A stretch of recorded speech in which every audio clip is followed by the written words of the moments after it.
Deputy Majority Leader. So he has worked with Honorable Duale and of course he will be working with Honorable Kimunya. Honorable Jimmy, you have the floor. There is a problem with your mic, Honorable Jimmy. Would you want to come to the... So Jimmy, Honorable Jimmy Angwenyi, please stay there. Let me give another member in the meantime as I locate your seat. And that will be Honorable Kavinga. Yes. Members, you will get some of you will get the opportunity, others may not. Thank you. Thank you, Mr. Speaker. May I take this opportunity to welcome and congratulate the incoming Leader of Majority, Honorable Kimunya. I've interacted with him to an extent of him being my mentor in parliamentary work, Mr. Speaker, and for that reason I want to congratulate him and welcome him to this challenging position. Mr. Speaker, let me also congratulate Honorable Duale for the good work that he has done in the past 3 years that I've been in this parliament, Mr. Speaker. As a newcomer, I interacted with him a lot, and the people of Mwea will forever be grateful for the way we worked with him in the repeal of Cap 347 that has been a problem to the people of Mwea in coming up with a new irrigation bill. We shall forever remember him for that, Mr. Speaker, and I will continue to consult him.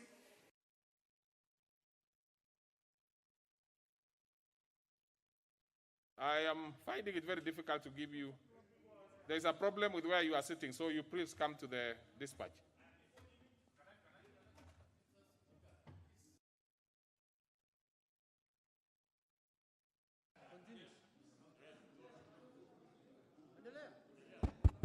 Okay. Thank you, Mr. Speaker, for giving me a chance to welcome my new boss, Honorable Kimunya, and also thank the outgoing, my former boss, Honorable Duale. Duale has worked with me very closely and very well the last 3 years that I've been his deputy. He has worked very well on the issues of government on this floor, and even outside this floor. He has served the country very well, and we thank him. He has handed over to Kimunya. Maybe the next time, Kimunya will hand over to him, maybe a ministerial position as Minister for Finance, where Kimunya was. Maybe you'll get that job also in the future, you never know.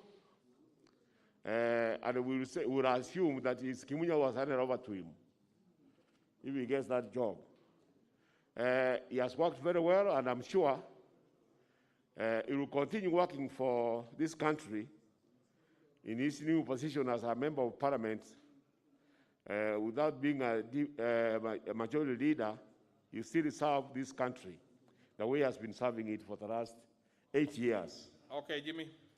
And I welcome Mr. Honorable Kimunya to work with us all, work with all members of parliament the way Duale used to work, so that we can achieve that which our people are sent here to achieve. Thank you. Honorable Wamalwa, but 1 minute. Thank you, Mr. Speaker. Mr. Speaker, in the Bible, in the book of Ecclesiastes, the Bible says there's time for everything.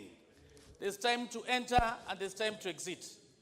Mr. Speaker, as Honorable Duale is exiting, he leaves behind a strong legacy of hard work, Mr. Speaker. In the last parliament, Mr. Speaker, the temperatures were very high because there was no handshake. I remember we were on this side and it was the other side. And all through he scored, Mr. Speaker. He did good work.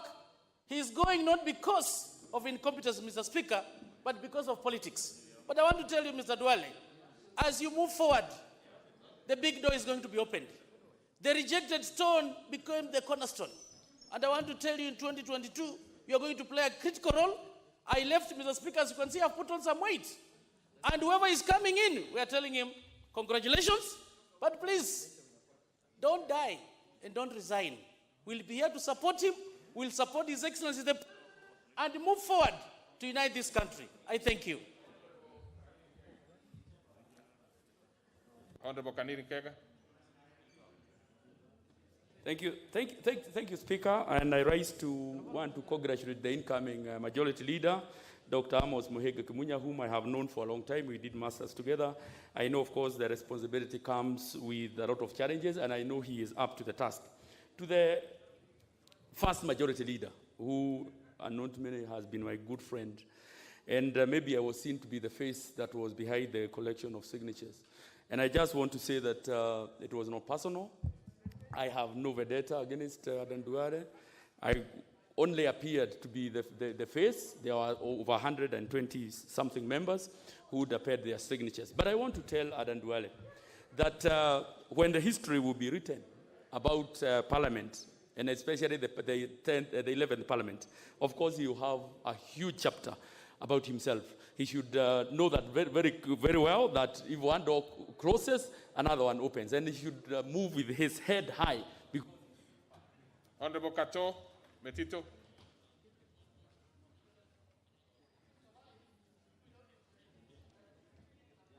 You have the mic, Honorable Kato. Yes, thank you, Mr. Speaker. Mr. Speaker, first I congratulate Honorable Kimunya, the incoming Majority Leader. I have served with him in cabinet for those 10 years.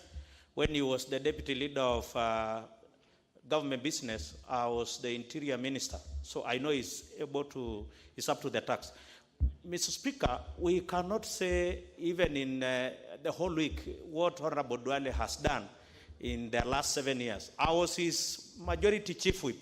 And I can say, Mr. Speaker, Honorable Duale was in this house many times, more than the time he spent in Garissa Town constituency, Mr. Speaker. And there is no single day that one will read about Parliament without reading about Honorable Adan Duale, Mr. Speaker.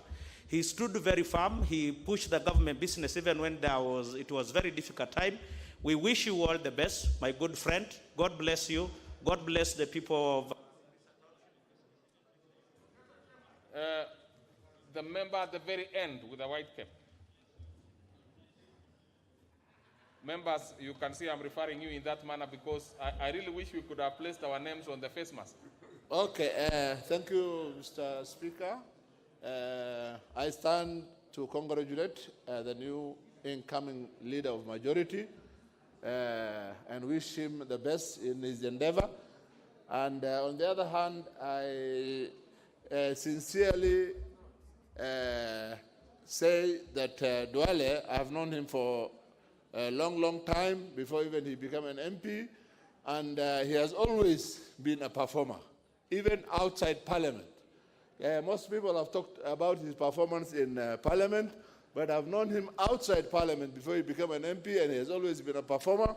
And maybe this is a blessing in disguise, Honorable Duale. Take it as a blessing in disguise. Some of us who are newcomers and who wanted a lot of your time for coaching and mentoring and putting our toes properly.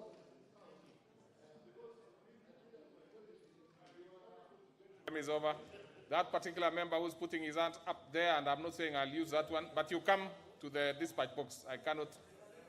Please, come to the dispatch box.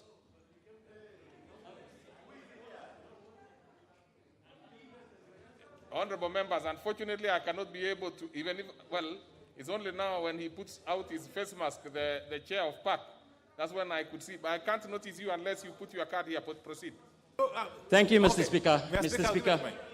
Thank you, Mr. Speaker. Honorable Kimunya, congratulations to your appointment. Honorable Speaker, the Honorable Duale, the immediate former Majority Leader, has been the patriarch of the members of Parliament from Northern Region and the Muslim community. Last night, I was privileged, since yesterday, I want to say, I was privileged to have been called by over 27 imams supporting that Honorable Duale has been an icon in this Parliament and has been an icon in this country. Yes. He has delivered, and I'm sure he will deliver for the people of Garissa, not only for the people of Garissa, I mean to say, but for the people that have really been looking up to him. Okay. He has been a patriarch, and we really want to appreciate the fact that that has been... Your minute is over. So we have Honorable Gutu. Thank you, Mr. Speaker. for allowing me to say 2 words to my good colleagues, the outgoing Leader of Majority, Mr. Duale. I think I admired your ability to lobby me whenever there was need to see the government bill passed.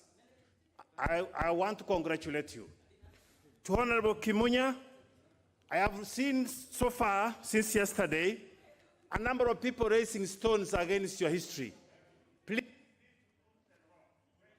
Honorable, I would have given the member for the Rakanidi, but I will give Honorable, but you know you are becoming a pastoralist in the chamber. So how do I give you an opportunity when you are consulting very far from where you are? Okay, proceed, the member for the Rakanidi.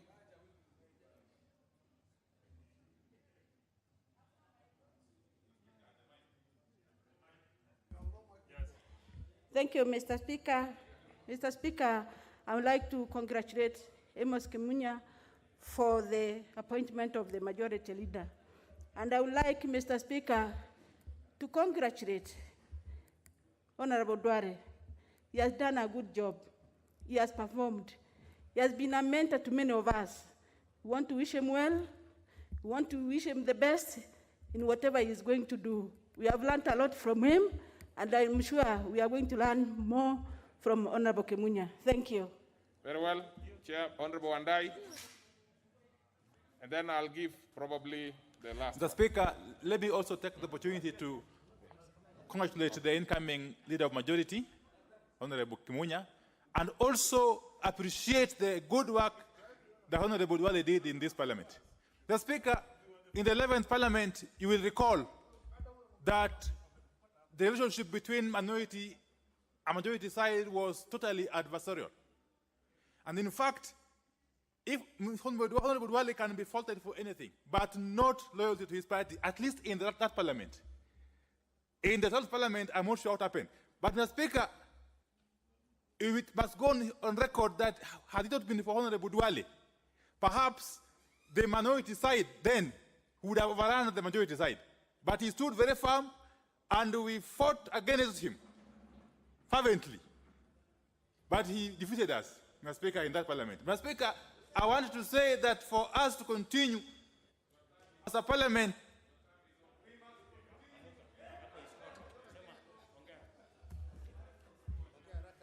Thank you, Honorable Speaker. Honorable Speaker, for starters, I have been in a whipping office for the last 12 years, and 8 of which I worked under Honorable Duale. I want to take this opportunity to thank you for the time you have gotten me and the support. I want to also quickly request you that this Jubilee government belongs to us. It is us who elected the president in the seat today. Please, as you go out, recover, and I know you can recover quickly because even in the 10th Parliament, you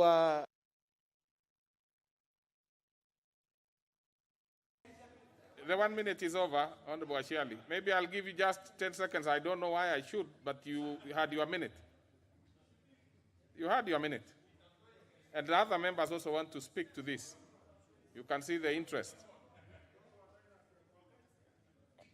Honorable Ashiali, I don't even know how to pick you now back again. Thank you, Speaker. I just wanted to mention as I finish that I know Duale very well.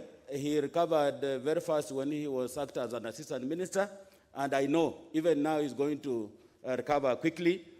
Me, I've recovered already, and I'm also seeing some benefits that you don't have to come the earliest in chambers. You can also do your own other businesses as you look forward to things that affect your constituency and the nation at large. Therefore, I just want to thank you and welcome you again. And if you want some tea, I will buy for you so that I can advise you on how to behave when you are not in the House leadership. Member for Madare. I want to take this opportunity to thank the majority leader. Those of us who was on the other side, we were not very, very happy to have lost, especially in the last Parliament, security law, in this particular Parliament, the VAT. I think in Kiswahili they usually say, mgala muue lakini haki yake mpe.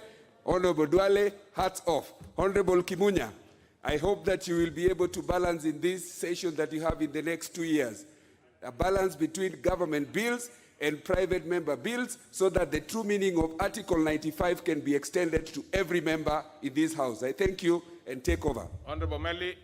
Thank you, Honorable Speaker. Honorable Speaker, I want to also say that I want to congratulate Honorable Duale for the work that he did all that time for almost 7 years when I was a vice chair and up to now when I'm the chair. Honorable Speaker, I also want to congratulate Honorable Amos Kimunya, who has been my vice chair in the Education Committee. I know him very well. He's a very diligent man, very committed and very knowledgeable, especially on issues parliamentary.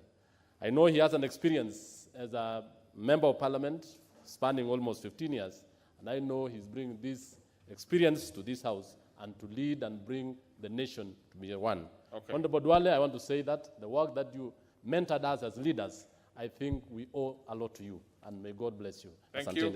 And the next order.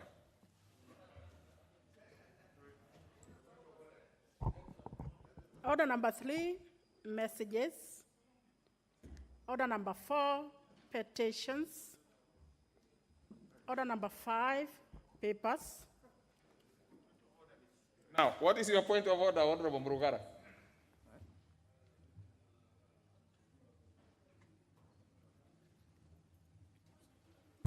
Thank you, Mr. Speaker. Mr. Speaker, I raise on a point of order because of the commotion that we had at the door this morning, just before we were allowed in.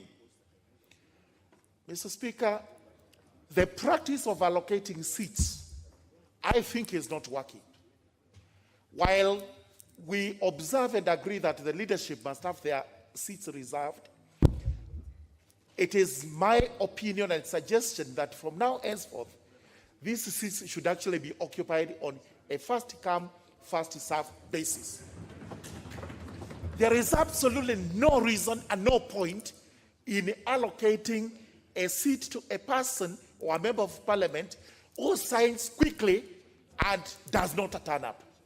So it's my suggestion to the House leadership that for the rest of the seats, let's be allowed when we come in early, we occupy them, and then we transact. I hear you, Honorable Murugara, and in all honesty, that is a very valid suggestion. Now, the only thing that I would want to do is, now that we have Honorable Kimunya as the new majority leader and Honorable Mbadi as a minority leader, I think between them, they should take it to the House Business Committee and make the requisite decisions and bring it to us. Because the truth of the matter is that 30 minutes after the House takes off, not a few members, quite a number of members who actually signed in are not there and available to occupy their seats. And therefore, we keep putting a lot of members by the door and the alley to come in and occupy those seats. I think it's a valid one. Honorable Minority Leader, you want to say something to that? Speaker. Mr. Speaker, I think, thank you for making that comment, but I think what needs to be done is just implementation. The last House Business Committee we were in, we agreed, Mr. Speaker, that there were people who were talking about 30 minutes, and I think finally we settled on 15 minutes. Mr. Speaker, if a member has not appeared in the House and had booked a seat, these seats don't belong to individual members. It's only that you booked. And if you booked and you are not there, let the members who are present come in and occupy those seats. Actually, we need members in this House. So, Mr. Speaker, I think it's the chair now to give instructions to the sergeant at arms that 15 minutes after the start of the sitting. Leader of Minority, what Honorable Murungara is, and this is something I think you need to, between yourself and the Honorable Kimunya, can sit and really work it out easily, is that there are members who come. There are members who come a little late, and again the issue of 15 minutes. Yes. So Mr. Speaker, finish? It is easier said first come first serve, but it would also look ridiculous for MPs to start running here. You know, we are not children, Mr. Speaker. Let us have some order and have some few minutes. This idea of first comes, you will start pushing each other on the door. I don't think I would be party to such a building. Honorable, I think, Honorable Minority Leader, what you have done is to, you know, we could have a thought into it. You know, the modalities can be worked on if, you know, between the two of you agree on a certain formula, it can be worked on. So can we give it until, you know, let's give it some thought and see how we can be able to help members. Because the truth of the matter, sitting where I am, sometimes you see members unavailable to take their seats. We can reserve the seats for the, you know, the leadership, but then the rest can be worked on a certain formula that is comfortable for everybody else. Honorable Nyasuna, what is it? Thank you, Mr. Speaker. Mr. Speaker, as the leaders consider this matter, and even as we speak about the first come, first serve, one thing I want to appreciate, Mr. Speaker, is previously it has been that when you register, so long as you register first, you will come even if you come to the morning session, the afternoon session. But I saw a change in that if somebody sits in the morning session, they might not sit in the afternoon session. But Mr. Speaker, as they think about the first come, first served, let's think about those planes in West Africa where the seats are not reserved and how people run into the plane. If you go to Lagos or somewhere where the seats have no numbers, people run into the plane, people can break their legs. So, Mr. Speaker, we must find a formula that keeps the dignity of members of parliament, because some of us, if you start running on those slippery floors because you want to make it here first come, first served, it might be a problem. So, Mr. Speaker, as they think about it, let us also consider the issue of the dignity of members. Those are things that you will think about when you are making the decision. Obviously, it will be a question of running.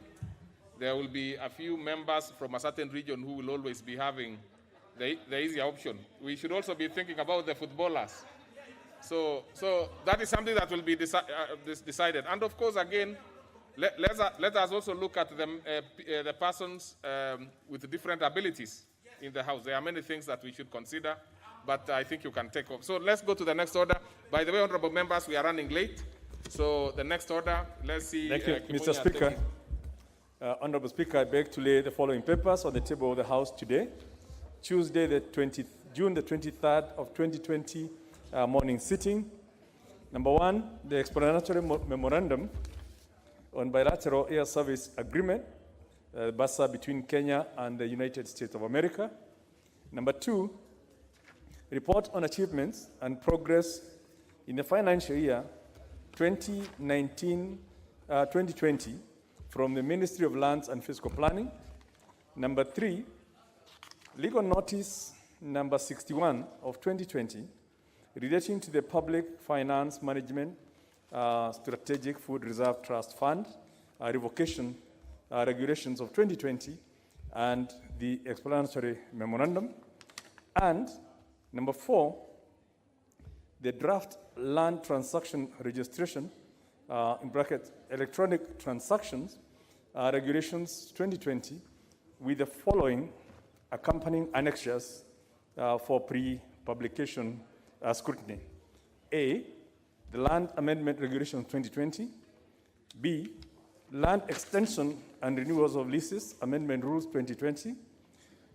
C, Land Allocation of Public Land Amendment Regulations 2020.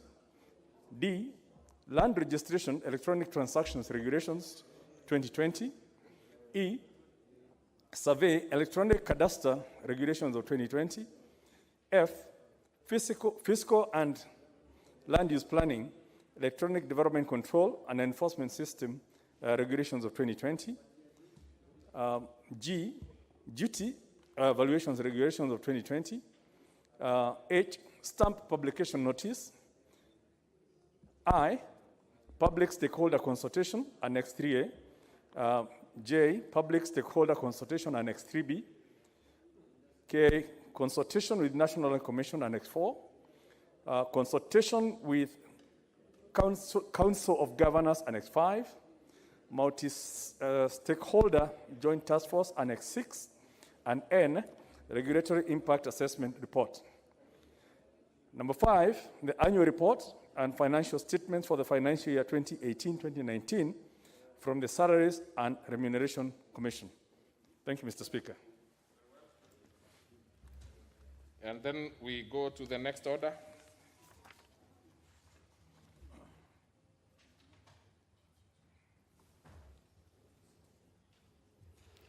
Order number 6, notices of motion. Order number 7, questions and statement. Honorable members, since we are running short of time, the statement request by Honorable Olago Oluoch will be responded to in the afternoon. So we go to questions. And we'll start off with the member for Trans Nzoia. Well, Honorable, I've made a ruling, Honorable Kisang. We are actually running short of time because we have the finance bill. Kindly allow us to have that responded to in the afternoon. Yeah. Proceed. Honorable Nangabo. Oh yes, you are there, Honorable Nangabo. Now I'm trying to see how to find you. Yes, you have it. Thank you, Mr. Speaker. Mr. Speaker, I rise to ask question number 007/2020 to the Cabinet Secretary of Health. A, what measures has the ministry put in place to ensure that family residing in the formal settlements and the rural areas adversely affected during the COVID-19 pandemic period due to either accessibility or long distance to the healthcare facility access healthcare? What measures has the ministry put in place to address the equal distribution of resources realized from the COVID-19 emergency response funds to the citizens residing in the formal settlement and rural areas? C, what steps has the ministry taken to guarantee the health and safety of persons traveling between the cities and the rural areas, the public transport during COVID-19 pandemic period to curb the community infection? Thank you, Mr. Speaker. That one will be replied to before the Departmental Committee on Health, and is a question by private notice, so it's supposed to be answered within the stipulated time. The Chair, Health, is she in? Honorable, the Majority Leader will take it on her behalf and make sure that it's answered in good time. Now, we go to the ordinary questions. Member for Nakuru Town East. I can't see him. Member for Gatundu North.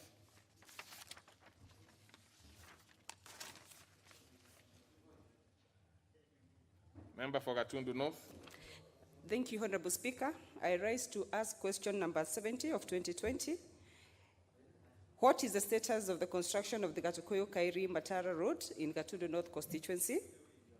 Could the Cabinet Secretary give the names of the farms or farm or individuals awarded the contract for the construction of the road, the amount of money paid to date, and how much is outstanding, considering that only 1/3 of the 30 kilometers has been constructed, yet the project is behind schedule as it was expected to be completed in June 2019. Could the Cabinet Secretary confirm that the project is being implemented as per the required standards, considering that the 10 kilometers stretch constructed so far is now in a deplorable state? D, what measures is the ministry putting in place to ensure that the construction of the said road is completed? And lastly, Honorable Speaker, could the Cabinet Secretary consider cancelling the contracts, blacklisting the contractor or contractors, and awarding the contract afresh to contractors who will adhere to the required construction standards and timelines? Very well. That will be replied to before Departmental Committee on Transport and Public Works and Housing. And I saw the chairman a few minutes ago. I think he could have stepped out. I wanted to confirm the timelines. We'll give him 2 weeks. Proceed, Honorable Member for Kabete, Honorable Amashukuru.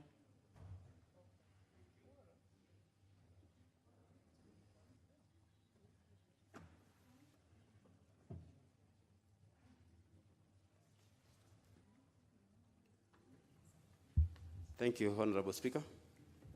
This is question number 071, year 2020, directed to Cabinet Secretary for Interior and Coordination of National Government. A, are there plans to provide communication allowance to Nyumba Kumi officials and administrators, considering that they are currently forced to use their own resources to transmit crucial information to relevant authorities regarding their communities? B, given the risky nature of the Nyumba Kumi strategy of anchoring community policing at various levels in the community, what measures are there in place to safeguard the security of these officials and administrators, including providing other necessary incentives? Thank you, Mr. Speaker. Well, that one will be answered to before the replied to before the Departmental Committee on Administration and National Security. Is the chair in? Okay, let's go to the member for Tharaka, Honorable Murugara.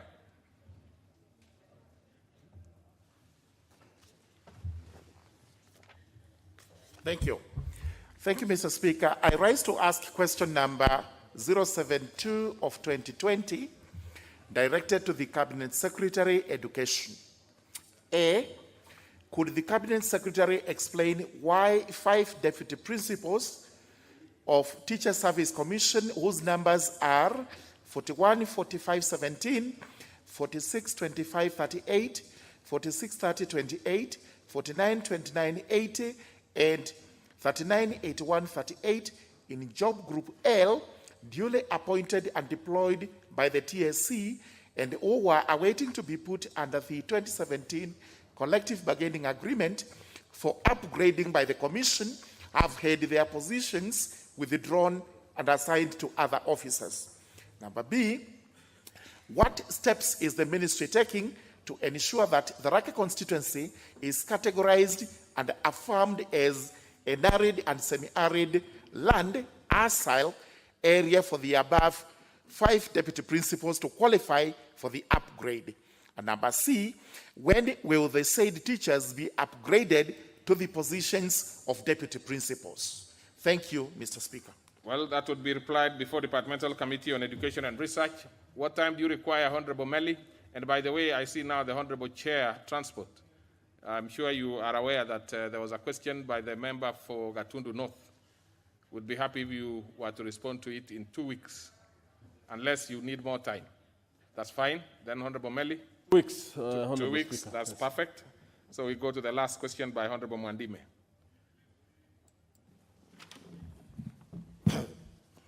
Thank you, Mr. Speaker.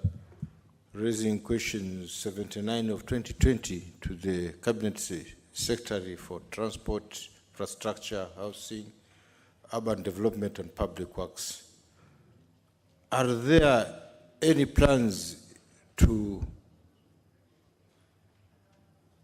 commence the construction of the standard gauge railway line linking Voi, Mwatate, and Taveta in Taita Taveta County?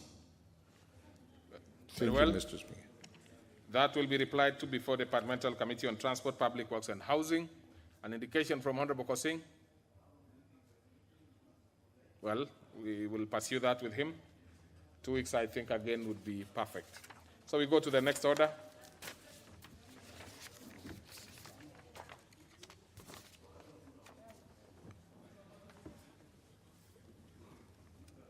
Order number 8, the Finance Bill, National Assembly Bill number 10 of 2020, second reading. Question to be put. Order, members. I confirm that we have the required quorum, and I therefore put the question that the Finance Bill, National Assembly Bill number 10 of 2020, be now read a second time. Will as many as of that opinion say aye? Aye. And as of a contra opinion say nay? The ayes have it. A bill for an act of parliament to amend the laws relating to various taxes and duties and for matters incidental thereto. Order number 9, the Statute Law Miscellaneous Amendments Bill, National Assembly Bill number 15 of 2020, first reading. A bill for an act of parliament to make various amendments to statute law. Order number 10, the Social Assistance Repeal Bill, National Assembly Bill number 16 of 2020, first reading. A bill for an act of parliament to repeal the Social Assistance Act.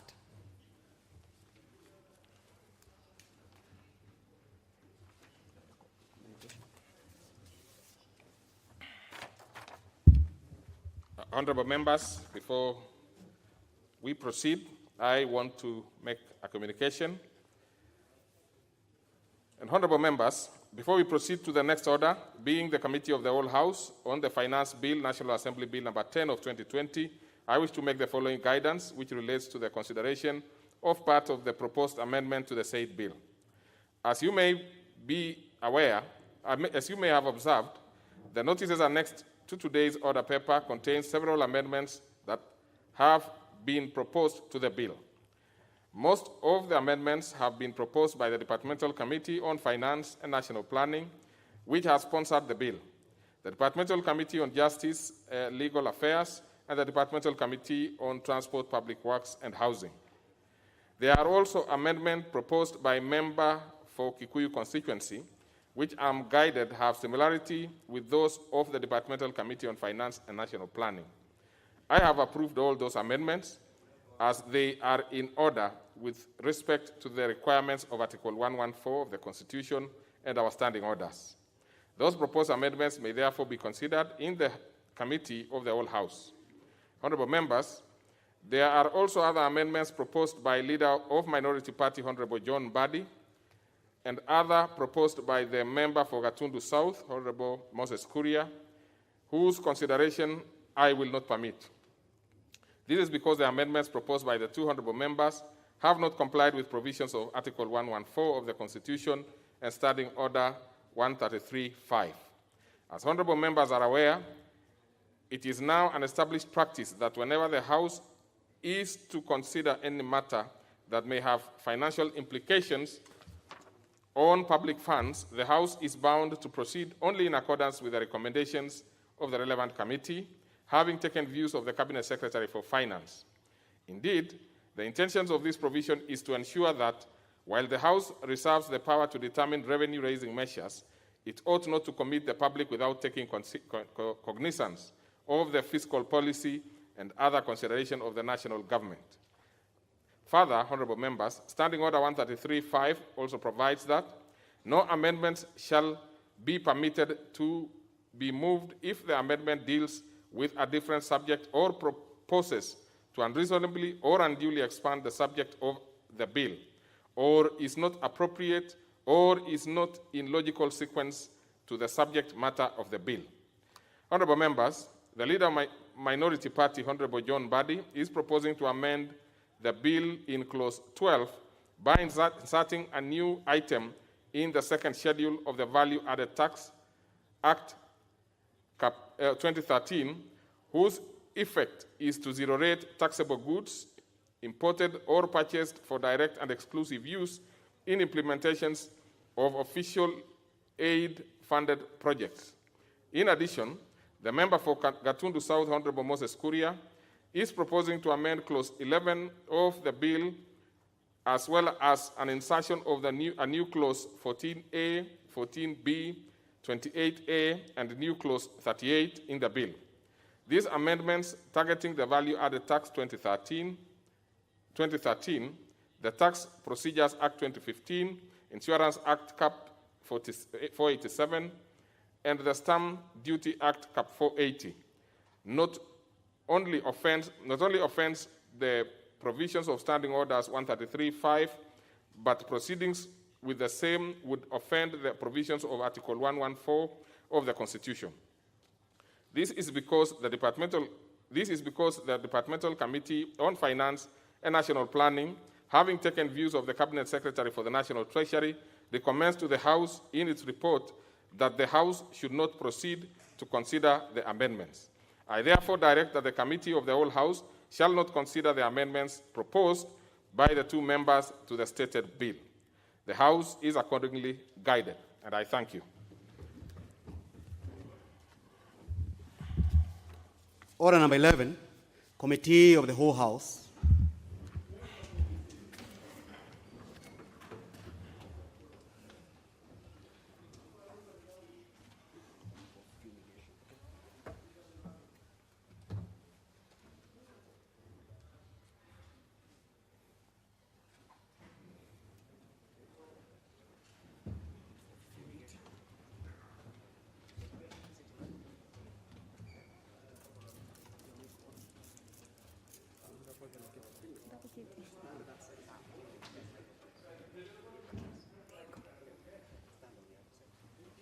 So,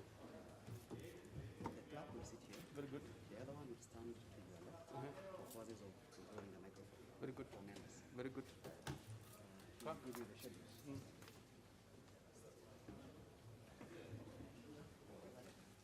well. Is that with close?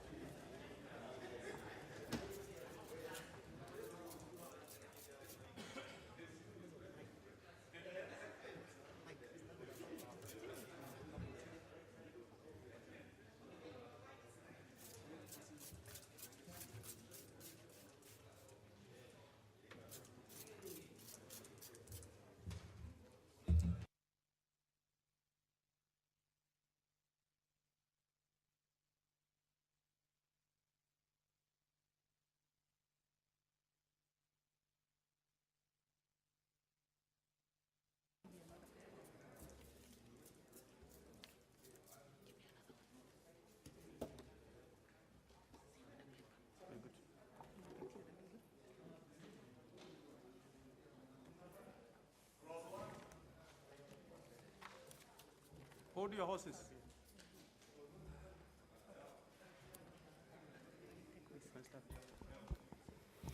Very well, honorable members, welcome to the Committee of the Whole House on this very, very important bill.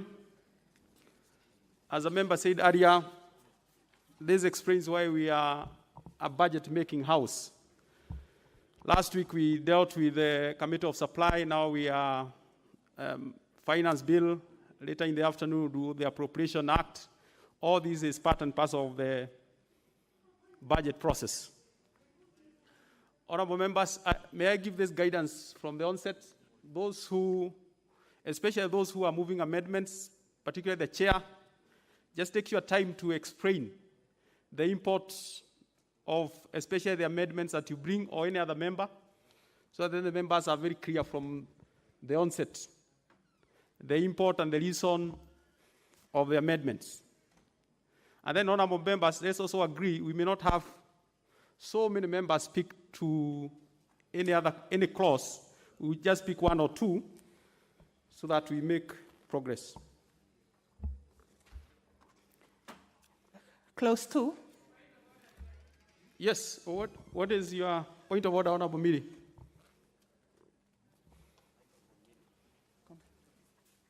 What is your seat number? I don't know, thank you. Behind you. It helps for us to... Oh, thank you. It's 126. 126. Yeah, yes, thank honorable you, Chair. Miri, please. Chair, thank you for giving me the opportunity. Chair, I just wanted to raise a concern that I've raised before, that when we are in the Committee of the Whole House, because we are not usually very many, would it be possible for us to be availed the bill that we are dealing with? Because like right now, I'm trying to look for it online, and I can't find it. Can we please, to enable us follow what we are dealing with? Okay, very well. Yes. Point noted. Actually, the clerk has undertaken to avail some copies so that then the members are able to follow on this very important. That will happen as we proceed. I'm told that it's actually available on soft, but as Honorable Miri of Yoba said, we also have the hard copies. We want the members to follow so that the decisions they make from a point of information.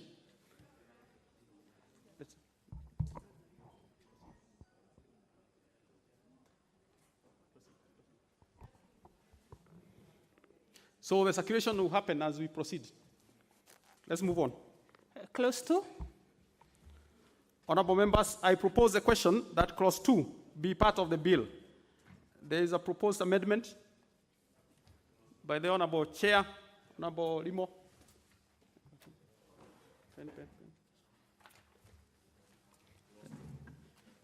Yeah, Honorable Chair, I beg to move that clause 2 be amended as per the order paper. The justification for this, Mr. Chair, is that there is a proposal to lift the upper limit for rental income from the current 10 million to 15, whereas also lifting the lower limit from 144 to 288, in line with what was done in tax law to relieve employees who are earning 24,000 and below. So in line with that, also for those who are in the informal sector and earning their income through rental, they have been also relieved in line with what we did, so that anybody who is receiving rent up to 288,000 and below per year is relieved from paying rental tax.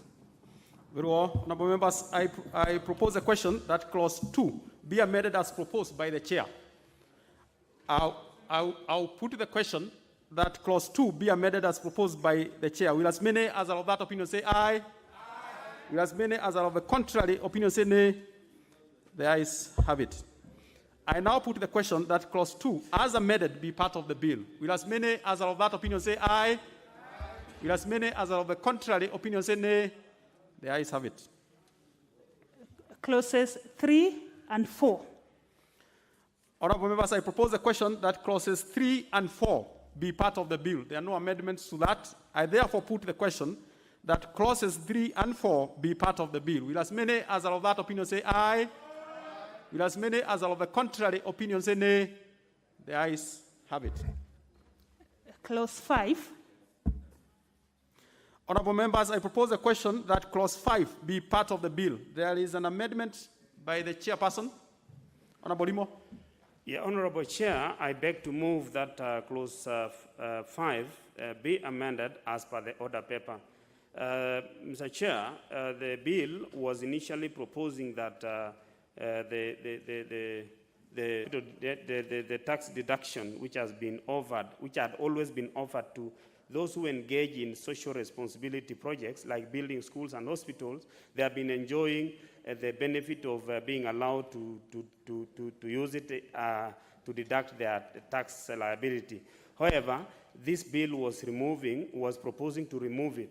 But as a committee, we agreed, and in fact we agreed with the National Treasury, that anybody who is engaging in social responsibility should not be denied the benefit. And therefore we are moving this amendment so that they can retain the benefit if you build a school, hospital, or any associated amenities for the benefit of the community. Very well. Let me propose a question first. Honorable members, I propose a question that clause 5 be amended as proposed by the chair. Honorable Sankok. Thank you very much, Honorable Chair. And Honorable Chair, we do support that particular amendment because for a long time, persons with disability have been benefiting from corporate social responsibility. Honorable Chair, it is only in 2003 that we had the Act of Parliament of Persons with Disability, session paper number 14. Honorable Chair, before that, it was purely corporate social responsibility. So we really need those companies that will have corporate social responsibility to continue enjoying tax reliefs. Very well. Honorable, yes, Honorable, I almost said the chair of budget. Honorable Ishongwa. Yes, well, the member for Kikuyu.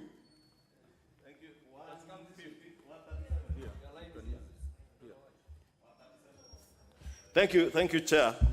It's Chair Emeritus, no longer the Chair of Budget. But I want to support that particular amendment, Honorable Chair, and indeed inform the country that we cannot punish good acts and acts that are done in good faith. My constituency has benefited from sin taxes that come from people like Kenya Breweries, BAT, and I have seen a lot of support in the drier parts of my constituency from the East African breweries, foundations, providing water. And therefore, if they are to benefit by not being taxed for these activities, if you go to Maas Island, Honorable Chair, a lot of schools have been built through corporate social responsibility, and we need to encourage our corporates, especially at this time of COVID.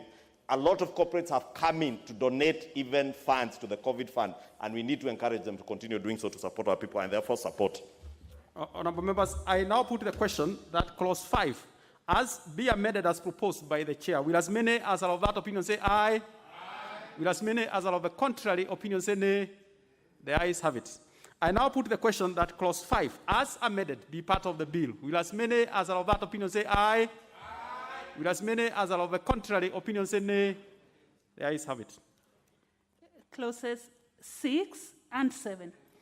I propose a question that clauses 6 and 7 be part of the bill. There are no amendments to that.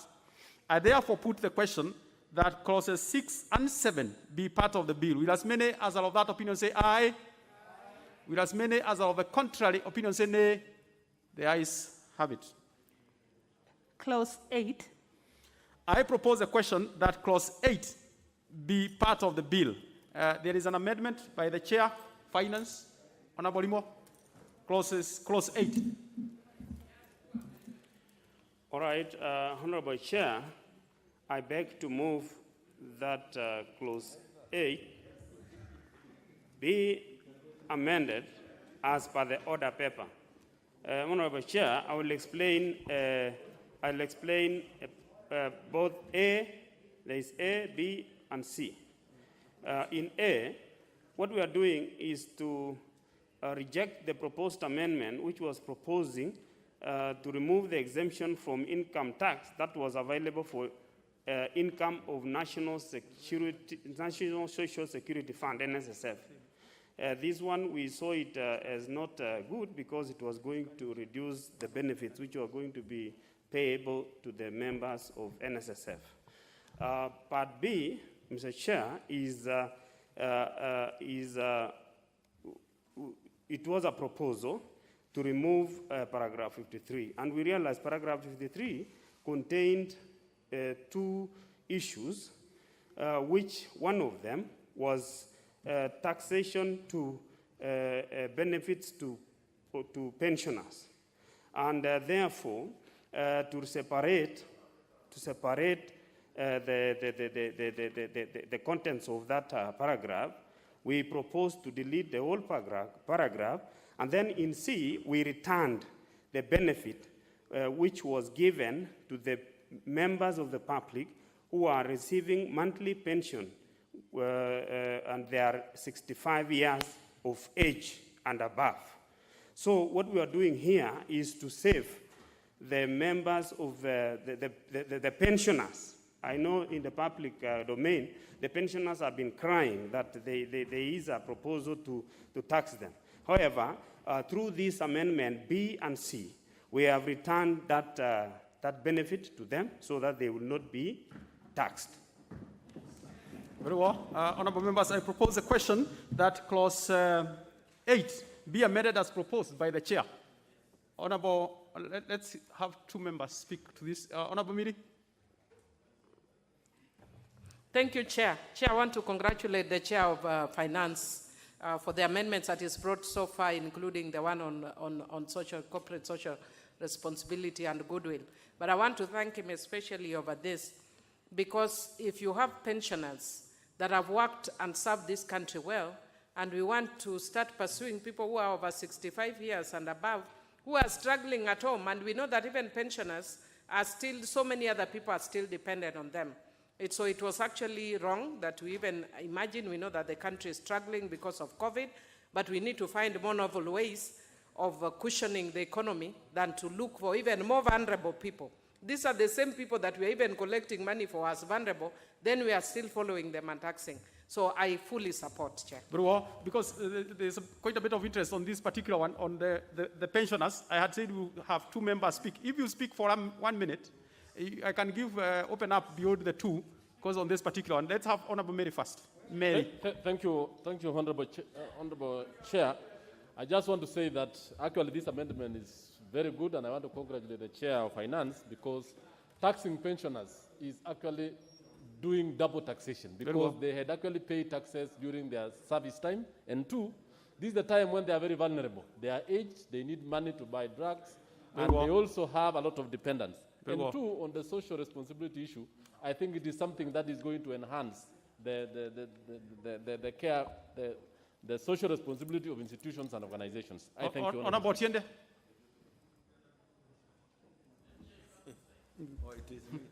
Thank you, Mr. Chairman. Mr. Chairman, I actually came to support this particular move, and I want to laud the committee and the chair for seeing the wisdom to reverse this particular dangerous trend. I received representations, particularly from a group of pensioners, to come and amend what could have been very wrong. Mr. Chairman, even in law, when you are engaged on certain terms, those terms cannot just adversely be changed to your detriment after you have served.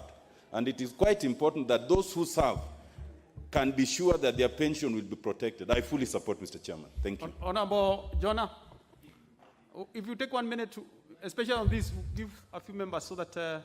Thank you, Speaker. I also support. I am even wondering, in the first place, who had brought in that clause, because how do we charge pensioners who have been paying taxes all the time? How do we continue milking the old cow?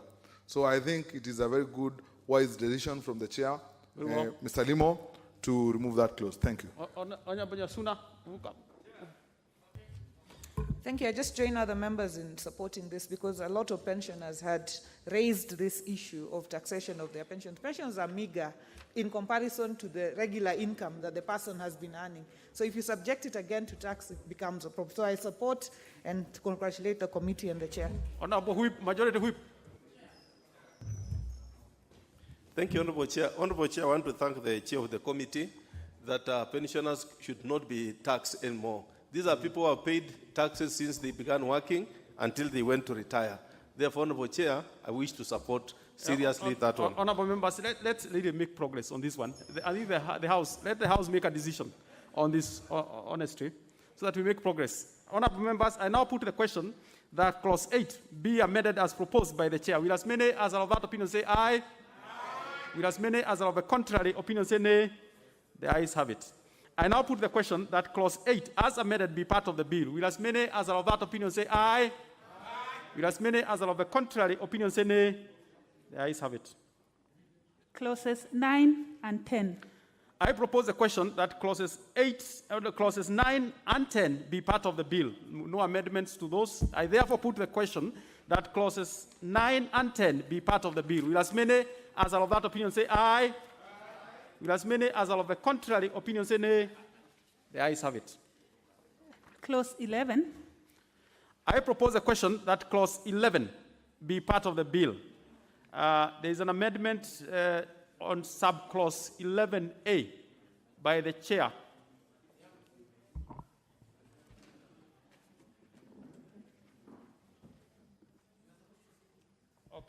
In fact, it is not just 11A. You can just move all of them. The 3 subclauses that you want to... So the House makes a decision on the entire clause. All right. 11. Okay. Yeah, Honorable Chair, I beg to move that clause 11 be amended as per the order paper. And Honorable Chair, I will explain all the parts. But the first part was actually an amendment to remove the exemption of aluminum PIFA-proof cups under tariff number 8309/1990. This exemption of these products is no longer relevant, and the stakeholders actually and the National Treasury agreed to this, that it is no longer relevant, it is no longer an item which is used. And then on part B, on the second one was an amendment in the bill which sought to delete the exemption that was available for machinery and equipment in the construction of plastics recycling plants. This amendment was actually introduced in 2019 to encourage the investment in plastic recycling in line with what has been implemented in Kenya, that we no longer use plastics and therefore we encourage recycling so that they do not spoil the environment. So this benefit was being reversed, and the committee felt that it is not yet time that we can revise something we passed in 2019 so that we become predictable. The next one, Mr. Chair, is that the committee, because of COVID, this COVID period is actually hurting the lives of Kenyans. And it has been realized that, the best way is to ensure that all essential goods, including bread and milk, which we did in tax law, are moved to zero rated. So what we are proposing here in this bill, and it will come later on at clause 12 without anticipating debate, is to move unga from the current exempt to zero rated. Now, so to align it to that, we have to remove unga and supply of maize flour and others, including wheat. What we are doing here is to remove it from the exempt because we will be moving to zero. So that is the explanation, Mr. Chair. Very well. Honorable members, I propose a question that clause 11 be amended as proposed by the chair. I will put the question that clause 11 be amended as proposed by the chair. Will as many as are of that opinion say aye? Aye. Will as many as are of the contrary opinion say nay? The ayes have it. I now put the question that clause 11 as amended be part of the bill. Will as many as are of that opinion say aye? Aye. Will as many as are of the contrary opinion say nay? The ayes have it. Now, there were amendments, two other proposed amendments on clause 11 by Honorable Badi, the minority leader, and Honorable Moses Kuria. In line of the communication by the speaker earlier, this has been disallowed in line with Article 114 of the Constitution and Standing Order 133(5). So the two have been disallowed in line of the earlier communication by the speaker. Next. Clause 12. Honorable members, I propose a question that clause 12 be part of the bill. There is an amendment by Honorable Chair. Honorable Junet, don't engage the chair too much. He has some duty there. Yes, you have the floor. All right, Honorable Chair, I beg to move that clause 12 be amended as per the order paper.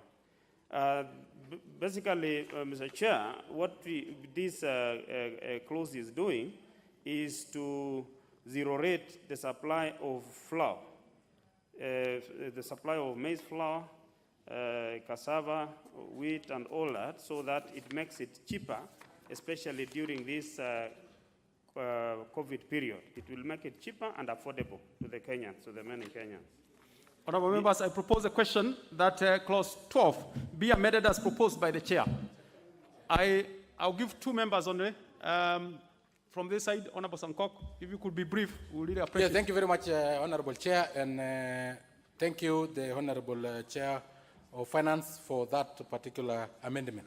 We really need basic food, that is flour and rice, cassava, to be zero rated for the sake of common citizens. Thank you very much, Honorable Chair. Honorable, I can't tell who this member is. Is this Honorable Makau? Makari, yes, Honorable Makari, please. Yeah, thank you, Mr. Chairman. Mr. Chairman, I think I must commend the Chair of Finance for this amendment of zero rating maize flour, cassava flour. These are basic essentials, Mr. Chairman, and I think as a House, we support this. I support. I now put the question that clause 12 be amended as proposed by the chair. Will as many as are of that opinion say aye? Aye. Will as many as are of the contrary opinion say nay? The ayes have it. I now put the question that clause 12 as amended be part of the bill. Will as many as are of that opinion say aye? Aye.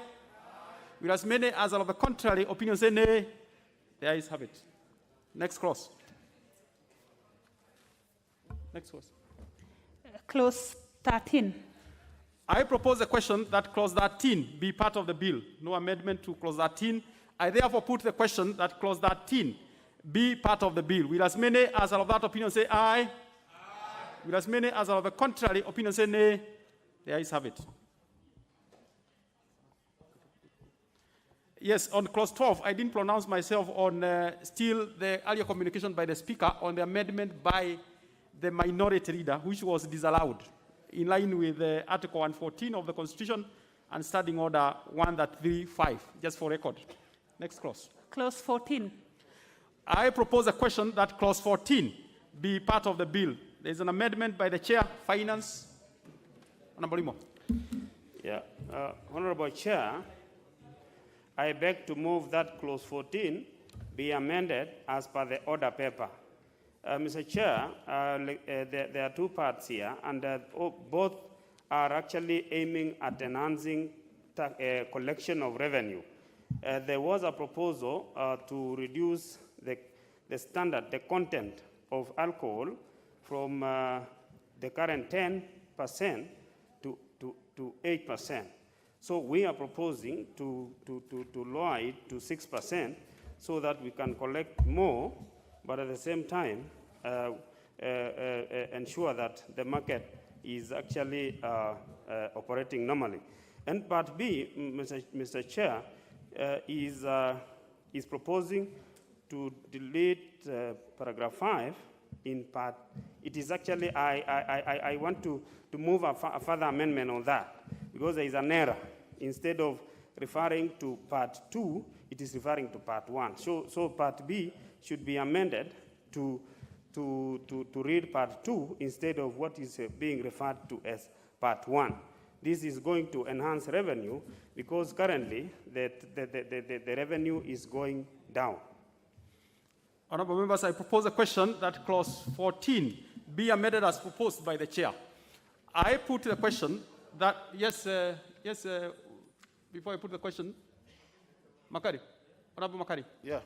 Thank you, Mr. Chairman. Mr. Chairman, I think the Chair, when you look at part 2 of that amendment, it still states 8, and you're saying moving from 10 to 6. So I don't know whether the 8 there should be changed to 6 or it still remains 8, because it still reads 8%. Honorable Chair, if you could clarify that for okay, the let me of the member. clarify. It is actually proposing, you know, the bill was proposing to move from 10 to 8. To 8. However, we are proposing an amendment to move it from 8 to 6. Oh, yeah, so both, even the other part should also, yeah, thank you very much for the correction. Even part 2 should read, should read 6. Yeah, it should read 6. Yeah, so I'm moving a further amendment so that it will read from 8 to 6. Very well. Honorable Makari, thank you for raising that. I therefore put the question that clause 14 be amended as proposed by the Chair. Will as many as are of that opinion say aye? Aye. Will as many as are of the contrary opinion say nay? The ayes have it. I now put the question that clause 14, as amended, be part of the bill. Will as many as are of that opinion say aye? Aye. Will as many as are of the contrary opinion say nay? No. The ayes have it. Clauses 15, 16, 17, and 18. I propose a question that clauses 15, 16, 17, 18 be part of the bill. No amendments to those. I therefore put the question that clauses 15, 16, 17, and 18 be part of the bill. Will as many as are of that opinion say aye? Aye. Will as many as are of the contrary opinion say nay? The ayes have it. What is your point of order, Honorable Miri? Chair, could you please direct the beer drinkers next to me who are complaining after their amendment has been, the amendment has been carried? There are beer drinking members who are complaining very loudly. Can you please direct them? Well, Honorable Miri Odhiambo, you're out of order because beer drinking is not a problem, but I'm wondering, the two members, are they seated in the right places? Because they seem to be very close to each other. Honorable Kioni and Honorable Kwenya, I know you are neighbors back at home, but you cannot, there must be social distance. Let's make progress. Clause 19. Honorable members, I propose a question that clause 19 be part of the bill. Honorable Limo, you have an amendment? Yeah, Honorable Chair, I beg to move that clause 19 be amended as per the order paper. Honorable Chair, the amendment is to provide that the exemption for import declaration fee is only available specifically for equipment, machinery, and motor vehicles for the official use by the KDF and the National Police. The initial use in the bill of all goods may lead to abuse of the exemption. And therefore, we were moving so that we become specific on the items which the IDF will be exempted. Likewise, on Part B, we are also moving in the same way so that railway development levy is tied to specific items, which is equipment, machinery, and motor vehicles for use by KDF and police, so that it's not general, it is specific. Honorable members, I propose a question that clause 19 be amended as proposed by the chair. I now put the question that clause 19 be amended as proposed by the chair. Will as many as are of that opinion say aye? Aye. Will as many as are of the contrary opinion say nay? The ayes have it. I now put the question that clause 19 as amended be part of the bill. Will as many as are of that opinion say aye? Aye. Will as many as are of the contrary opinion say nay? The ayes have it. Clause 20. I propose the question that clause 20 be part of the bill. No amendment to that clause. I therefore put the question that clause 20 be part of the bill. Will as many as are of that opinion say aye? Will as many as are of the contrary opinion say nay? The ayes have it. Clause 21. I propose a question that clause 21 be part of the bill. We have an amendment not by Chairperson Finance this time, but the Chairperson Transport. Honorable Kosing. I thank you, Honorable Chair, and we work together in a seamless manner with the Chair Finance. Honorable Chair, I beg to move that clause 21 be amended as it is on the order paper. Honorable Chair, our motivation is clarity in terms of definition of the word toll collector. In the original bill, it wasn't clear, Honorable Chair, and therefore what we are doing here, we are proposing that we make it clear to include or to mean that toll collector appointed under Section 4, which is public, and also a toll collector must mean the same thing as it is on a private toll collector appointed under Section 4B. So the toll collector must have the same definition to refer to private toll collector and also a public toll collector, Honorable Chair. But that was missing in the original bill. Thank you. I propose a question that clause 21 be amended as proposed by the Chairperson Transport. Yes, Honorable Kimani Ichung'wa.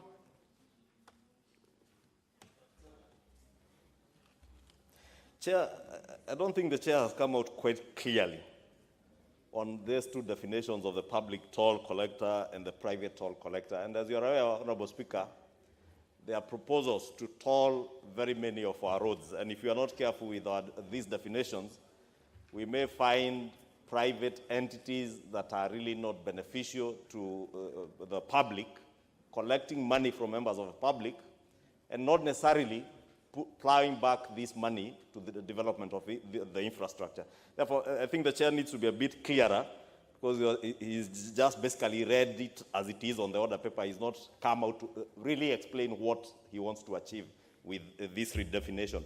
And you know, in legislation, definition is everything, Honorable Speaker, Chair.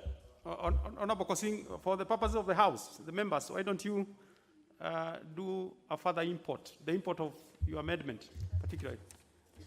Honorable Chair, if you look at the original bill, and before even the original bill, the Act itself, the Toll Act,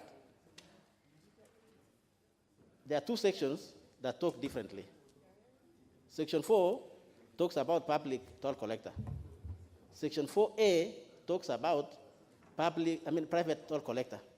But if you look at the definition in the bill, now not in the Act, because it's not there, in the bill that was proposed, it wasn't clear, Honorable Chair, what do you mean by, or which toll collector are you talking about, if you look at the bill. And if you look at that clause 21, Honorable Speaker, if you allow me, then I can read. But if you look at it, it wasn't saying what toll collector are you talking about. Are you talking about a public toll collector as indicated under Section 4, or a private toll collector as prescribed under Section 4B. And therefore, Honorable Speaker, we are proposing, so that it is very clear, that the toll collector means the toll collector appointed under Section 4, which is not a public toll collector, or a private toll collector appointed under 4A. So it's as clear as that, Honorable Chair. Very well. Maybe my colleague, Honorable Chungwa. Very well, very well. Very well. I therefore put the question that clause 21 be amended as proposed by the chair. Will as many as are of that opinion say aye? Will as many as are of the contrary opinion say nay? The ayes have it. I now put the question that clause 21 as amended be part of the bill. Will as many as are of that opinion say aye? Will as many as are of the contrary opinion say nay? The ayes have it. Clause 22. I propose the question that clause 22 be part of the bill. Honorable Chair, Limo, you have an amendment. Yes, Honorable Chair. I beg to move that clause 22 be amended as per the order paper. Mr. Chair, the amendment is to provide specifically that the private toll collectors may only collect from roads that are constructed under public-private partnership arrangements, so that this will avoid instances where private tax collectors can operate tolls on roads which are constructed using public funds. This is very clear. We wanted to ensure that specifically what was moved by the chair of Honorable Kosing will only apply to PPPs. And this is very important because we know there are two roads which are very key. The one from airport to Westlands and the one from Nairobi to Mau Summit, which are about to be done. And in fact, they have started. It is important that these apply to such kind of roads because under PPP, they are supposed to recoup their investment, including their agreed profits. I propose a question that clause 22 be amended as proposed by the chair. Yes, let's have one person. Honorable Sankoko, you look very... Yes, I just wanted to request, and thank you, Chair, to request the Chair of Finance. Is there a way we can also maybe include railway or railway line? Because very soon we may need a railway built through private-public partnership.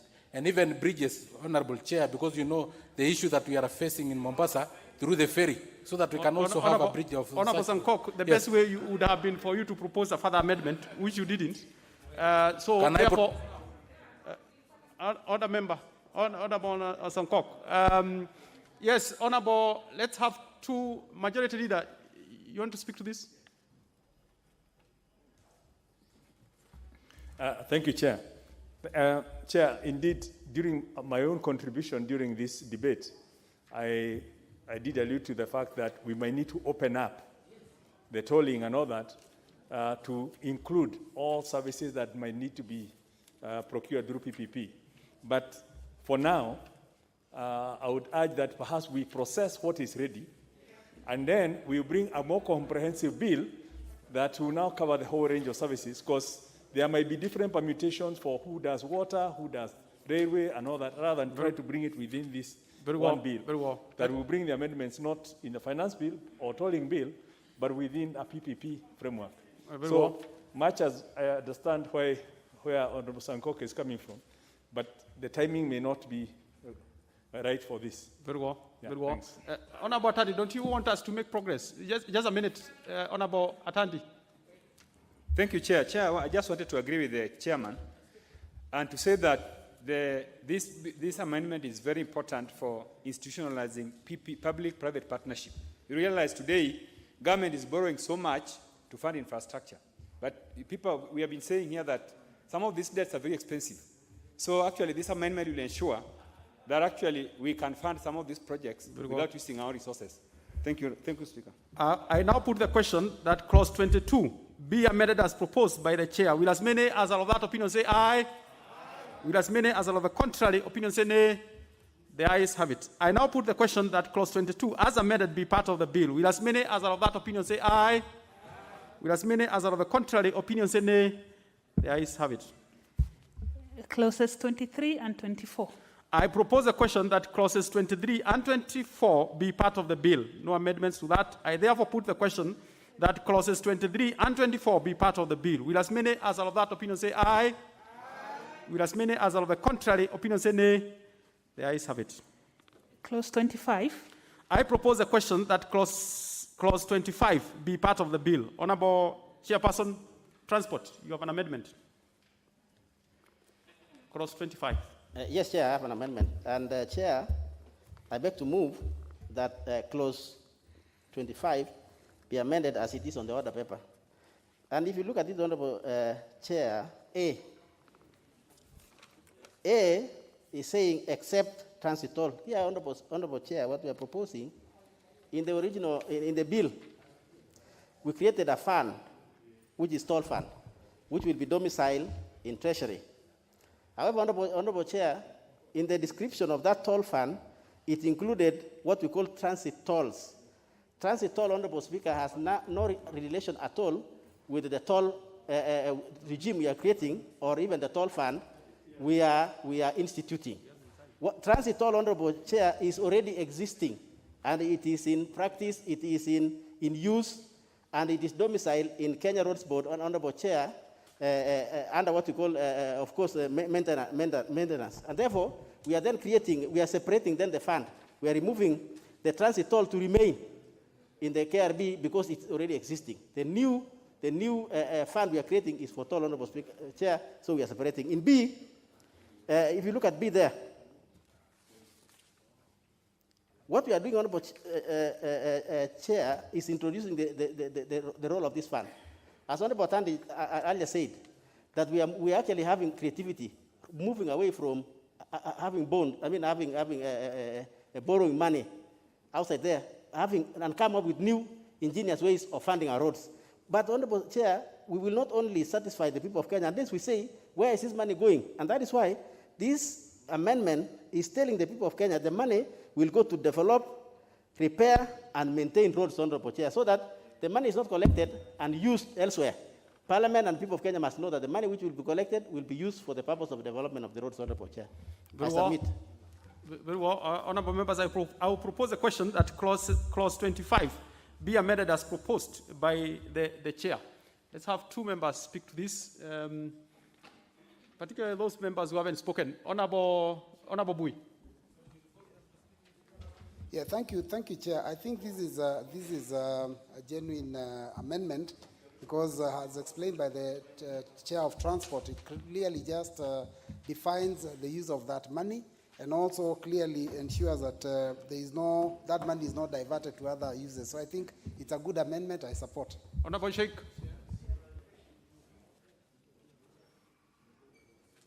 Chair, I support that amendment. The first amendment separates the two tolls. And B gives the functions, the money, what to be used for the money specifically, for maintenance of roads, repair of roads. So, Chair, I support the amendment. It's a good amendment. Okay, very well. Let's, before further amendment, let's have the member. I support the amendment which was brought by the Chair. This is just to give clarity, Mr. Speaker, Mr. Chair, because there are two different types of tolls. Tariff toll that already exist under the RMLF, and a new toll which has been proposed under PP, Private-Public Partnership Program. This was just to separate those different tolls. I support the amendment. Very well. Honorable Tongi, I hear Honorable Miri, you have a further amendment, but let's hear from... Thank you, Chairman, for the opportunity. I have concern, whereas I am supporting the amendment, Chairman, I have concern that there are too many toll stations also being erected by the county governments. Are they affected by this arrangement? And if yes, are we not causing confusion in the system? That's why we need clarity in terms of definition to know which one toll stations are being affected. You know, they must be clear in our definition, Madam Chairman, because we know definition is everything in law. Very well. What is the clarification on number one? There are two clarifications. If we could take half a minute, I'll give Chair, please take note of what members are saying, because it's important. Thank you, Chair. support the amendment to separate the exit transport toll so that KRB remains and continues to do its work. But my clarification is on the amendment moved by the Chair of Transport, where he says development, repair, or maintenance of roads as the minister may direct. Is this the Minister for National Treasury, or is it the Minister for Transport at the time? Because I feel that directing which roads and so on should remain in the domain of the Minister for Transport rather than the Minister for National Treasury. So that minister in that amendment should be clarified so that we know which minister. Very well, Honorable Makari, just a clarification you were saying. And then before that, Honorable Makari, Honorable Miri Odhiambo, I heard you mention that you have a further amendment. It's good for you to have that in writing, and I'm sure you can approach the table to be helped. In line standing order 1-3, I'm just giving you that so that then as a member speak, you prepare yourself to that. The further amendment. I heard you say you have a further amendment. So it is important to approve. Okay, I'm sure you can consult as we hear the... Thank you, Mr. Chairman. Mr. Chairman, well, I really support these amendments, but I think the chair should come out very clear because, Mr. Chairman, we are discussing these tolls under the framework of public partnership, the PPP. So when he talks about the minister coming in, my understanding is once you recover your money and the profit, that becomes a public road and things will move just normal. So when you talk about a minister, this could cause confusion. I think it's really better you come out clear so that it's clear to us as we approve this. Thank you, Mr. Chairman. Very well. My Chair, yes, Honorable Nimrod. Then we... Honorable Chair, I'll give you a chance, certainly. The mic, guys. Thank you, Chair.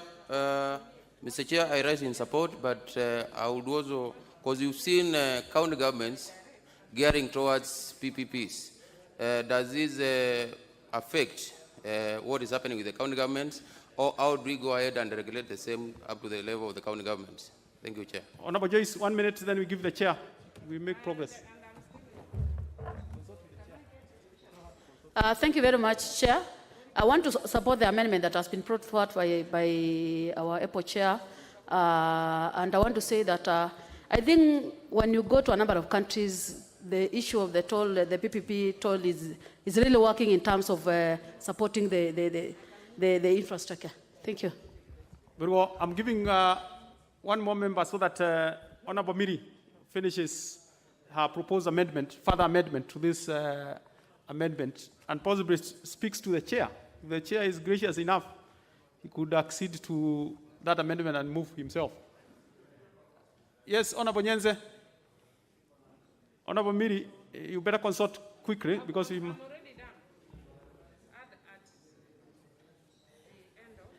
Thank you, Mr. Chair. I stand to support the amendment, but also note that the government should be very careful on the amount of money to be collected by the people in the PPP so that they don't exceed the required amount.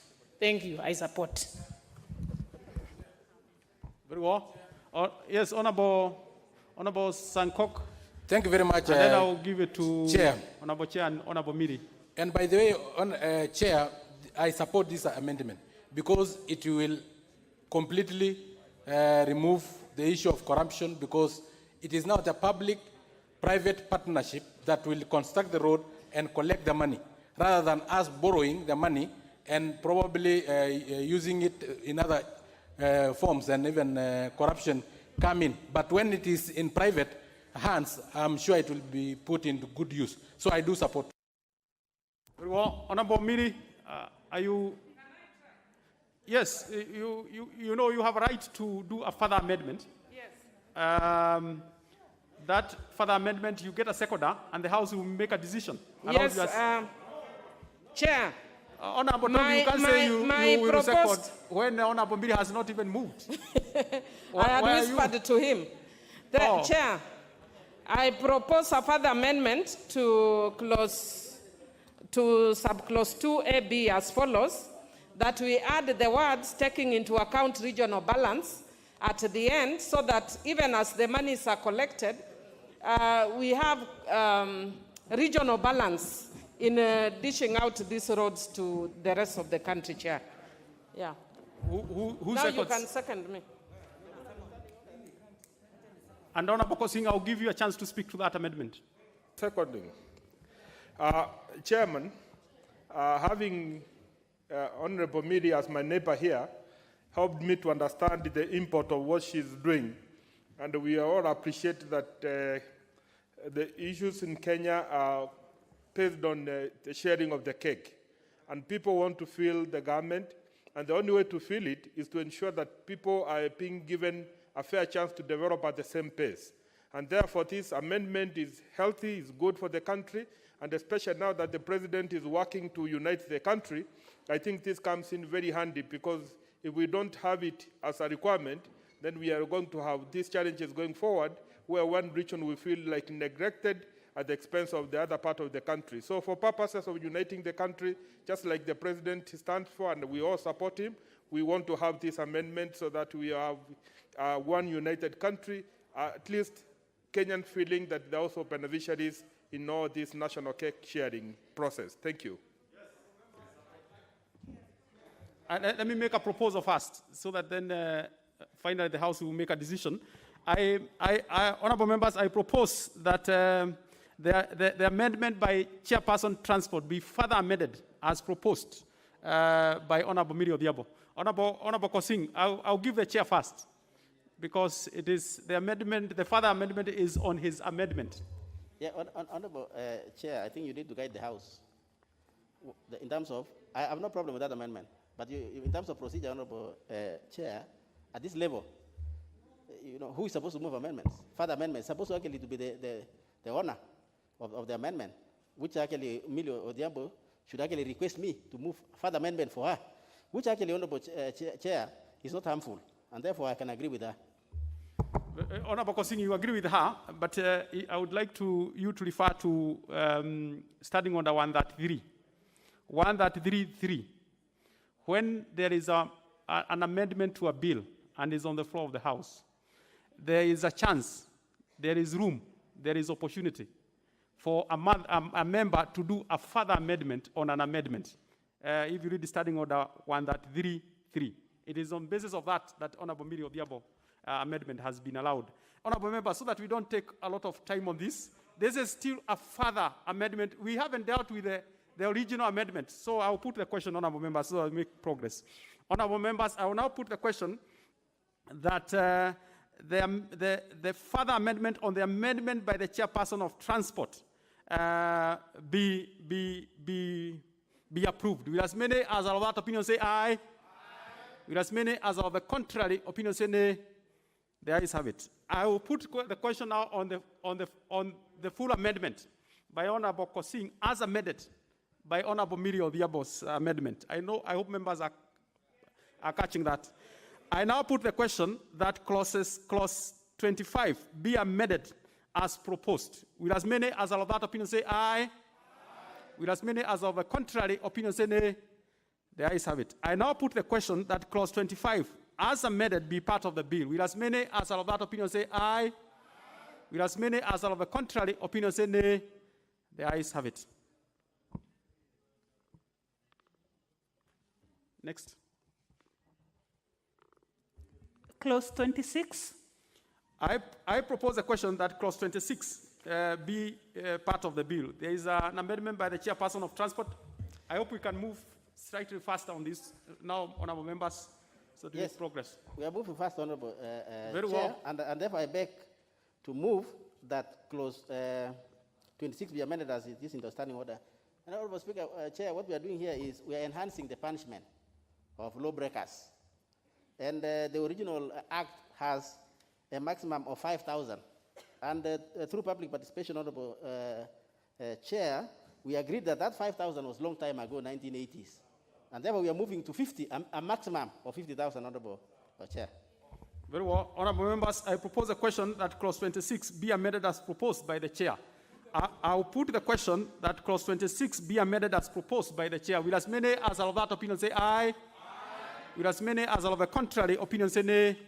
The ayes have it. I now put the question that clause 26 as amended be part of the bill? Will as many as are of that opinion say aye? Aye.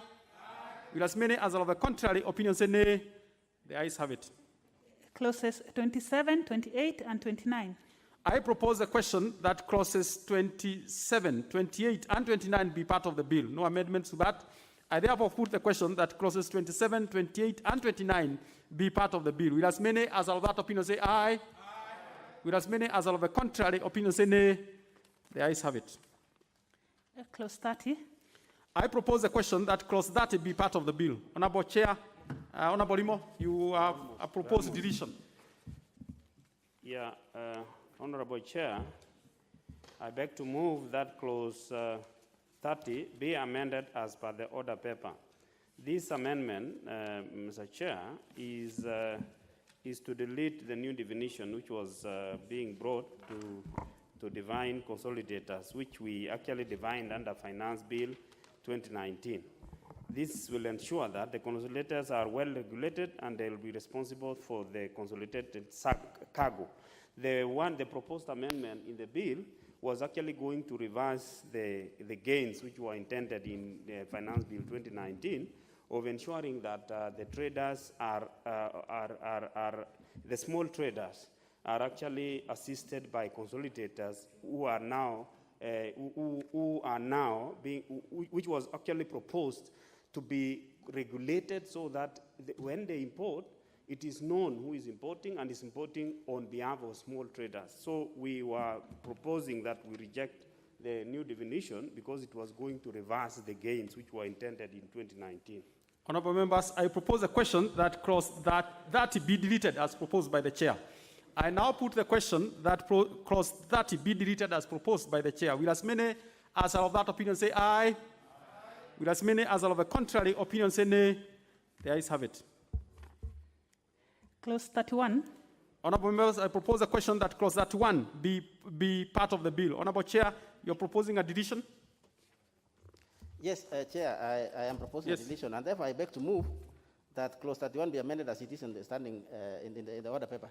Honorable Chair, what is happening here, we are proposing a deletion of that clause because the transit toll money was actually being taken to be together with the toll fund, which is in Treasury.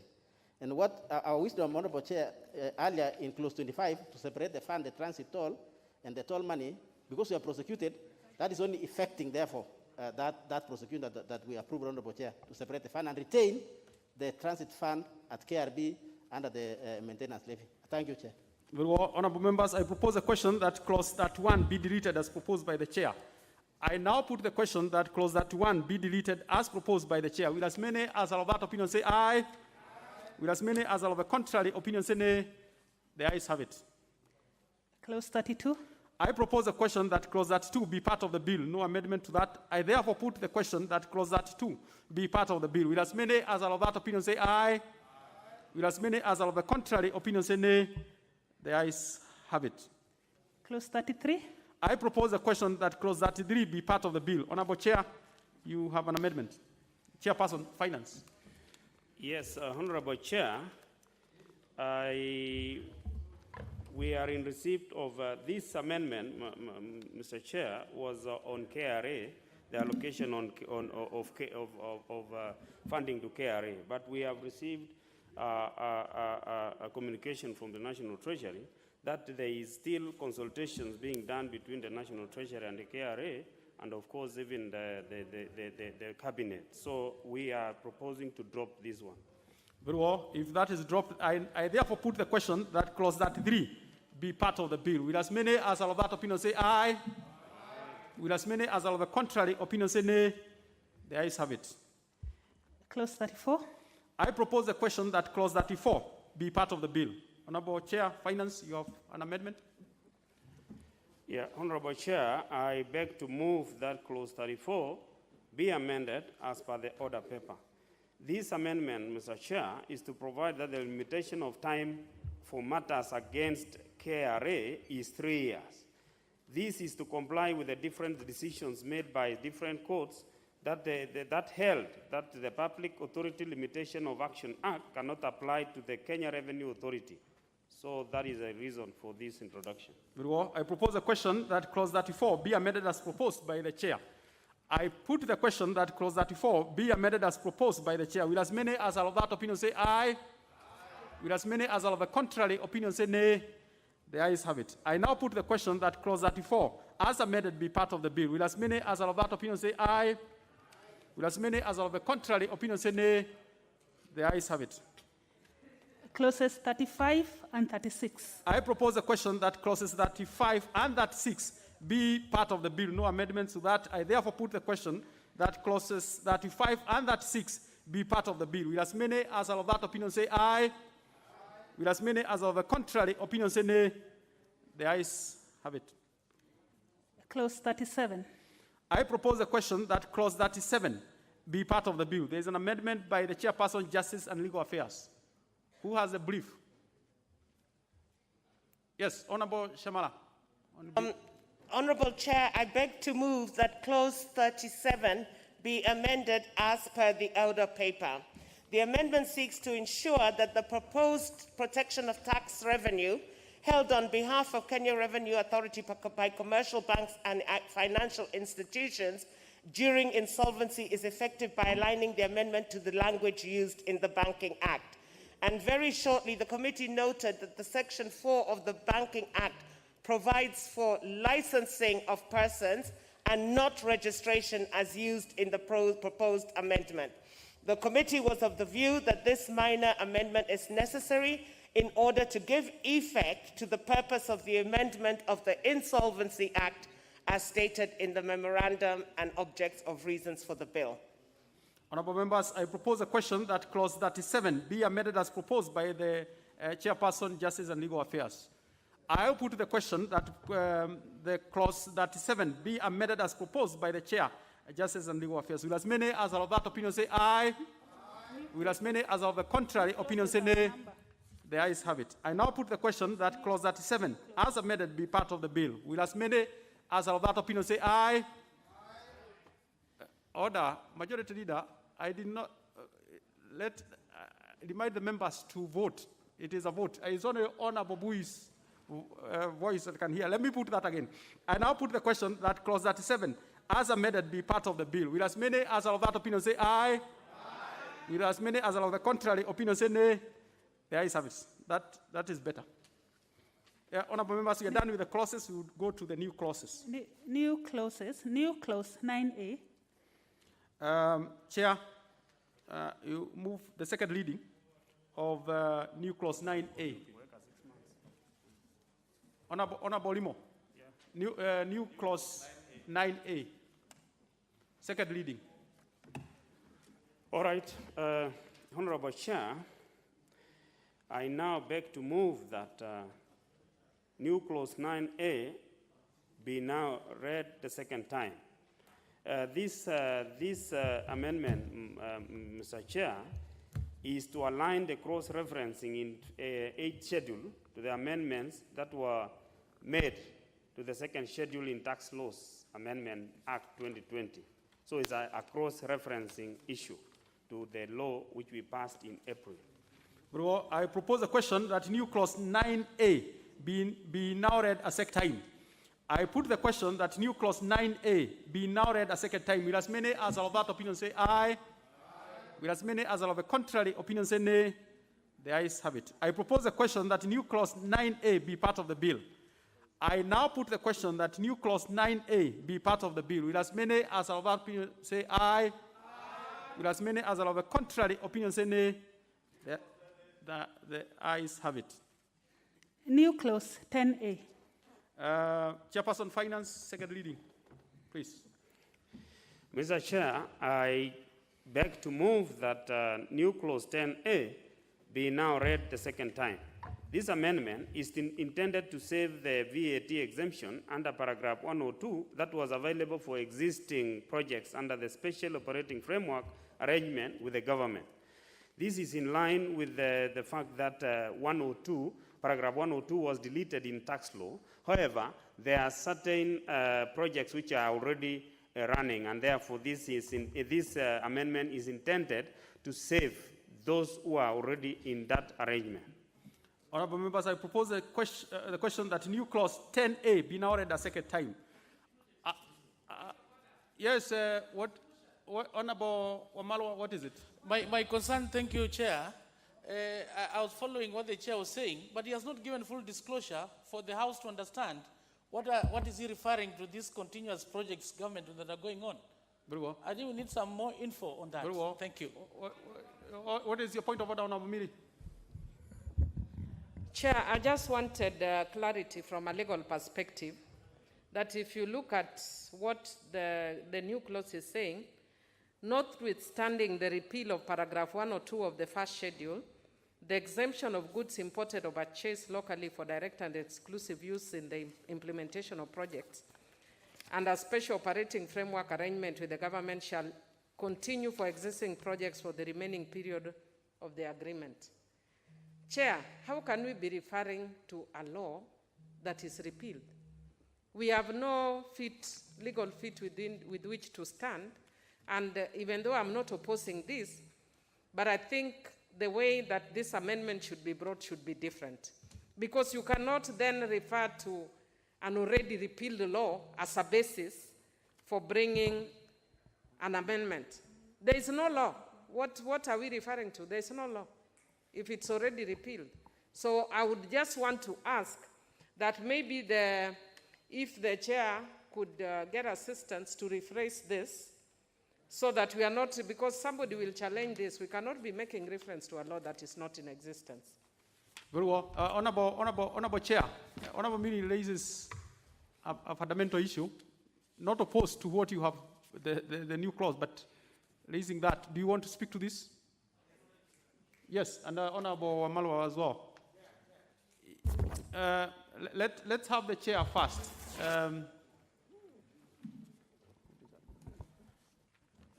Actually, Mr. Chair, the intention here is if an entity have already been given the benefit of this exemption which was there, upon a repeal, though the law will have been repealed, but the benefit will not be taken away from them. That is the intention. Maybe I'm not a lawyer, however, I understand the logic behind it, that it should not deny the benefit to an investor who has already invested in it on the basis of a law which was existing then. That is the objective. Honorable Kosing, Honorable Kosing. Not Honorable Kosing, sorry. Chepkut, I'm sorry, my apologies. Honorable Kosing is the one seated next to you. Thank you. Thank you, Chair.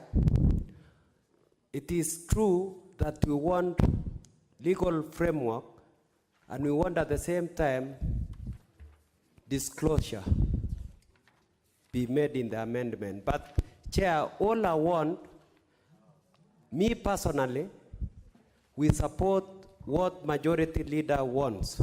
But at the same, yes, ours is to comply with His Excellency the President. We want to move with speed. That is agenda. That is agenda. Don't worry. That is agenda. Yes. Yes. What is your point? What is your point of order? What is your point of order? Chair. Ours, Chair. There is a member who is on a point of order. What is your point of order, Honorable Joyce? Thank you very much, Honorable Speaker. Order, Honorable Ishongwa. Thank you. Can't shout from your seat. Honorable Joyce is on the floor.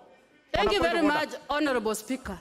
Is it in order for the honorable members to tell us that he wants to bring or to support the amendments in the floor of the House just because he wants to show loyalty to the President?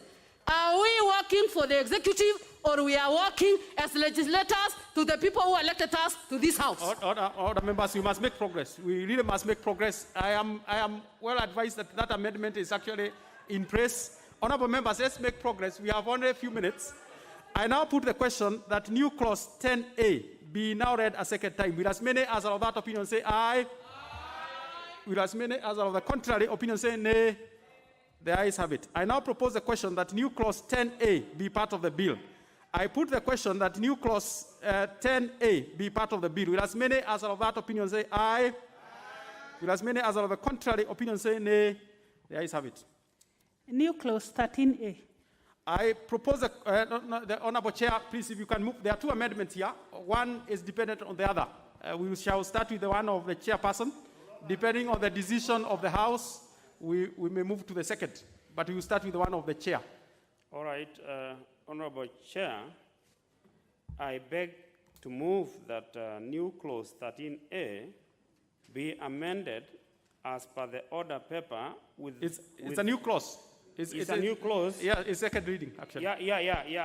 Yes. I want to, Mr. Chair, sorry. Mr. Chair, I propose that new clause 13A be now read as a second time with an additional amendment to replace the word shall with may. The reasoning for this, Mr. Chair, is that the Commissioner General has been making adjustments of rates annually without consulting the National Treasury CS, at the same time without passing through Parliament. So we want to say that those amendments, any amendments of rates, may be done by the Commissioner General. However, with consultation with the Cabinet Secretary in charge of National Treasury, and it must come to this House for the purpose of approval or disapproval, because it is an issue which touches on taxes, and it is a very important process for this House to make a decision. Very well, honorable members, I propose a question that new clause 13A be now read a second time. I'll give Honorable Ichongwa, because he had a similar amendment to that of the chair. It's good for the House to hear. In fact, Honorable Chair, let me thank the chair for having that amendment and agreeing after consultations to do it with a further amendment to replace the word shall with may, but just to make a clarification, the chair to clarify that shall is in the first section of the shall that we are removing is in the sub-clause 1, not the others, because the others remain the National Assembly shall, the notice shall is only where we are talking about notice of the tax, the commissioner may, with the approval, not shall. So it's only in 1 where we are changing from, despite section 8, the commissioner may, with the approval of the cabinet secretary. And that's to provide discretion for this to be effected only when it is necessary, Honorable Speaker. But because I spoke to this during the second reading of this bill, Honorable Speaker, this particular clause as it is indeed is unconstitutional. And therefore, I want to support that amendment because it is only this House that can enact legislation that relates to taxation of the people that we represent. And therefore, we must ensure that at any time when the Commissioner General wants to effect any changes to tax rates, they must come to this House for the people to be represented by their representatives when they are being taxed, Honorable Speaker, and therefore want to support with that further amendment of the changing the word shall to may. Honorable members, I'll put the question that new clause 13A be now read a second time. Will as many as are of that opinion say aye? Aye. Will as many as are of the contrary opinion say nay? The ayes have it. I propose a question that new clause 13A be part of the bill. I put the question that new clause 13A be part of the bill. Will as many as are of that opinion say aye? Will as many as are of the contrary opinion say nay? The ayes have it.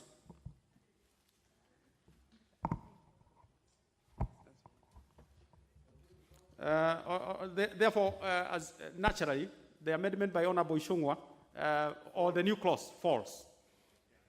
Next. New clause 14A. Honorable members, there was new clause 14A, but in line of earlier communication by the Speaker, that amendment was by Honorable Moses Kuria. That is disallowed in line with Article 114 of the Constitution and Standing Order 1335. New clause 14B. Honorable member, there was still another amendment by Honorable, not amendment, new clause by Honorable Moses Kuria, 14B. That is also disallowed in line with the Speaker's communication as per Article 114 of the Constitution and Standing Order 1335. 5. New clause 28A. Honorable members, there are two amendments here. One is by the finance planning, and there is another one by Honorable Moses Kuria. The one by Honorable Moses Kuria is as well disallowed, in line to Article 114 of the Constitution and Standing Order 133.5. The one of the chairperson, Finance 28A, which has been circulated. Honorable Chair, if you could move second reading. New clause 28A. Yeah. Honorable Chair, I beg to move that new clause 28A be now read the second time. The purpose of this, Honorable Chair, is to align the amendments which were done in 2019 Finance Bill to agreeable position where both the National Treasury, the Insurance Regulatory Authority, and the stakeholders are agreeable, because currently they are actually in court, and therefore, having received a communication from the National Treasury, the position which is being carried here is agreeable and it is actionable. Thank you, Mr. Speaker. Honorable members, I propose a question that new clause 28A be now read a second time. I will put the question that new clause 28A be now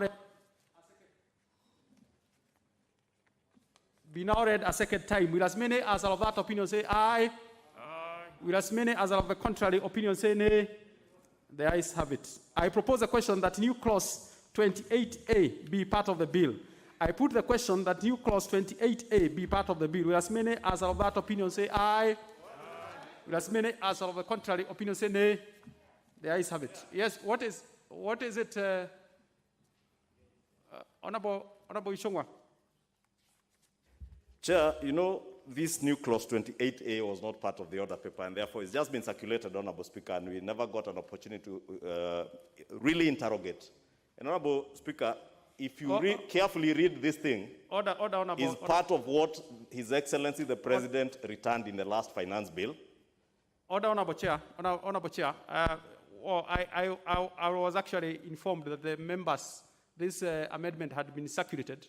Maybe you didn't have a copy yourself, but the House has made a decision. I'm sure there are mechanisms of revisiting. The Chair, that is the rule. That is the rule, unfortunately, and that's the procedure. New clause 38. Honorable members, new clause 38 had been proposed by Honorable Moses Kuria. That has been disallowed in line with the Speaker's earlier communication, in line with Article 114 of the Constitution. Title. Honorable members, I propose a question that the title be the title of the bill. There are no amendments to that. I therefore put the question that the title be the title of the bill. Will as many as are of that opinion say aye? Aye. Will as many as are of the contrary opinion say nay? The ayes have it. Clause 1. I propose a question that clause 1 be part of the bill. There is an amendment by Honorable Limo. Clause 1.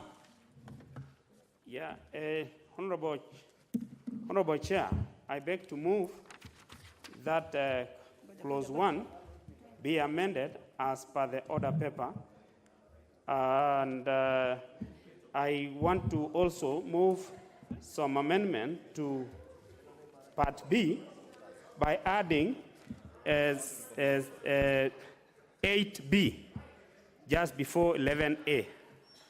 Honorable members, I propose the question that clause 1 be amended as proposed by the chair. I now put the question that clause 1 be amended as proposed by the chair. Will as many as are of that opinion say aye?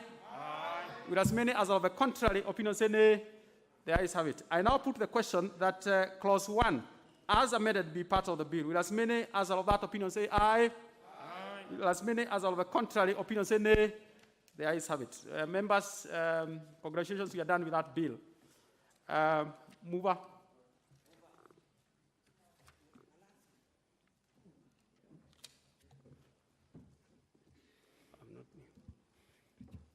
Where is it? Just a minute. Mover. All right, Honorable Chairperson, I beg to move that the committee do report to the House its consideration of Finance Bill, National Assembly Bill number 10 of 2020, and its approval thereof with amendments. Honorable members, I put the question, which is that the committee do report to the House its consideration of the Finance Bill, National Assembly Bill number 10 of 2020, and its approval thereof with amendment. Will as many as are of that opinion say aye? Aye. Will as many as are of the contrary opinion say nay? The ayes have it. Honorable members, Madam Speaker.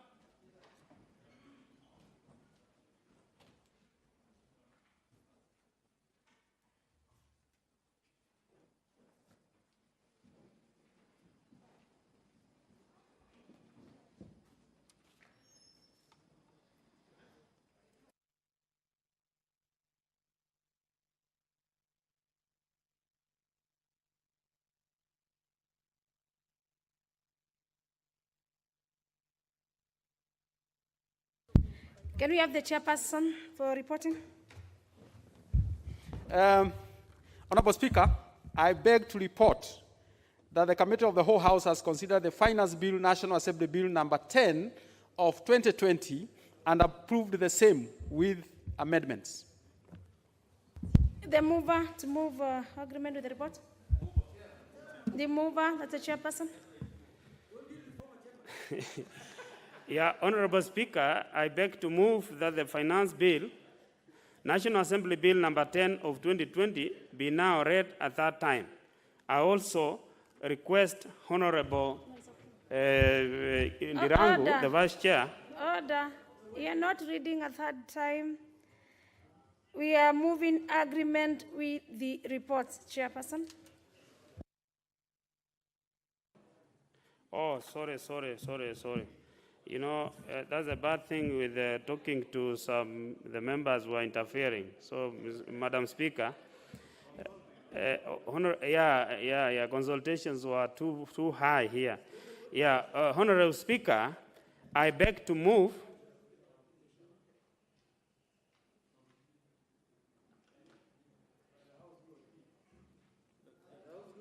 Yes, we are moving the agreement, the report, and here there's a recommittee. All right, I've seen it.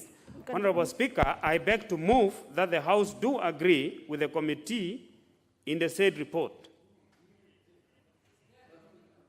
I also request Honorable Ndirangu to second the motion for agreement with the report of the Committee of the Whole House. Yeah. Oh, is your second? I second, Madam Speaker. This member, you cannot just arise and second.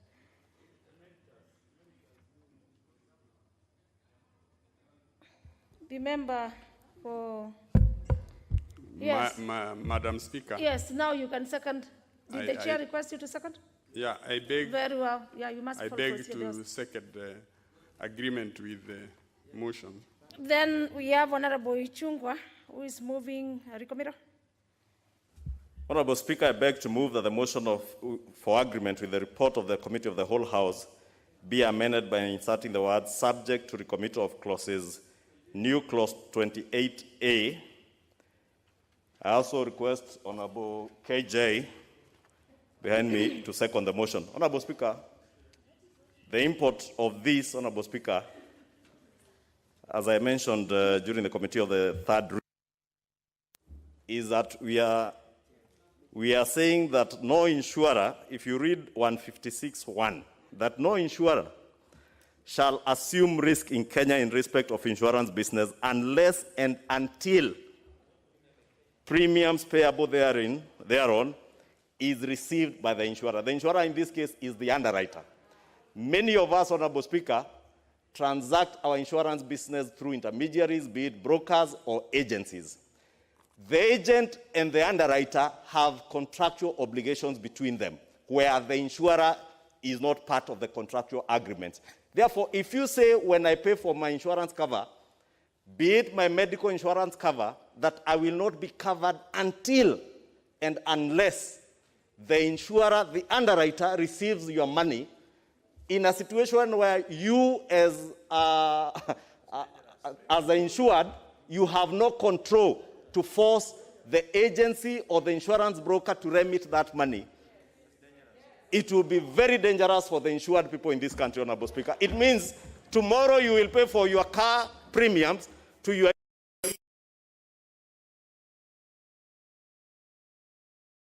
will not be covered until that money is received. This amendment, as it is, Honorable Speaker, is dangerous for the insured, and as people's representatives, we should be speaking for the insured, not for brokers and underwriters, Honorable Speaker, as much as many of them are here, Honorable Speaker, as underwriters and others as brokers. But I want to speak for the ordinary person who is the insured person. I want to protect the ordinary Kenyan who will pay their premiums, Honorable Speaker, and will have no control on how and when the broker or the agent remits the money.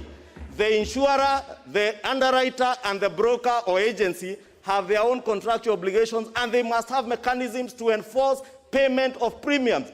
In the worst case scenario, Honorable Speaker, we should have a situation where if I am to be covered when the money is received, then we do away with the insurance brokerages and agencies, and we are told to pay directly to the underwriters.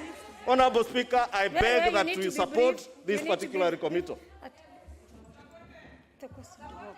Who is supporting?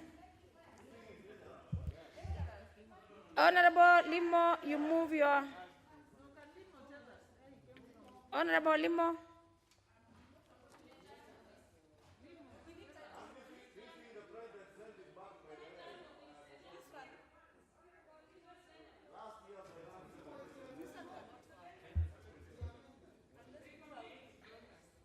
Honorable Limo, can you give him the mic? Yeah, do I move? Honorable Limo, are you seconding? Honorable Limo, you have you are not the second. Madam Speaker. Honorable Limo, you have a recommittal, but the recommittal for the Honorable Ichungwa has not been seconded. So can we have the seconder who has proposed, the Honorable KJ? Madam Speaker, the issue has been very eloquently put out by Honorable Kimani Ichung'wah, and Madam Speaker, I do stand to second. I propose, Honorable Limo, before that, let me propose a question. I propose a question which is that the motion for agreement with the report of the committee of the whole house be amended by certain the words subject to recommittal of new clause 28A.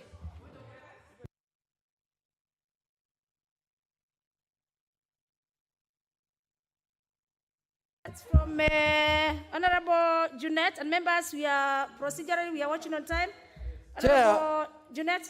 Chair, as much as the issue, Madam Speaker, as much as the issue has been put very well by Honorable Ichung'wah, but I don't think Honorable Ichung'wah should mislead the House, Madam Speaker.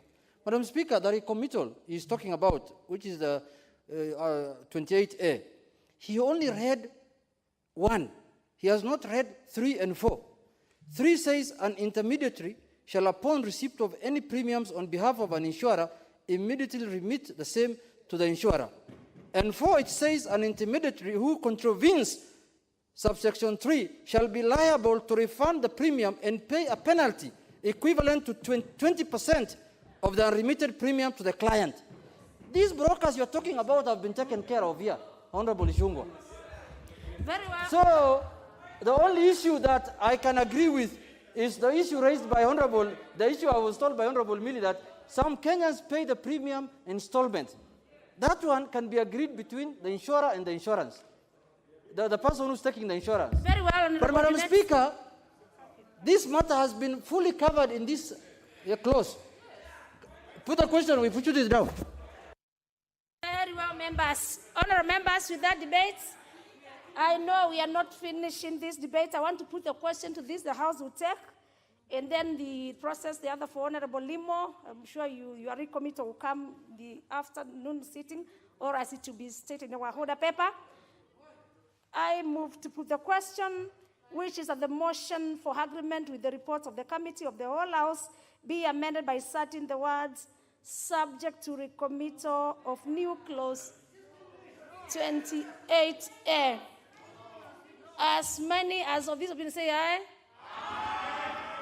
As many as the court of opinion say nay. The ayes have it. All the members, Honorable Limo, I know you also have recommittal in the next stage. Because interest of time and the one procedures.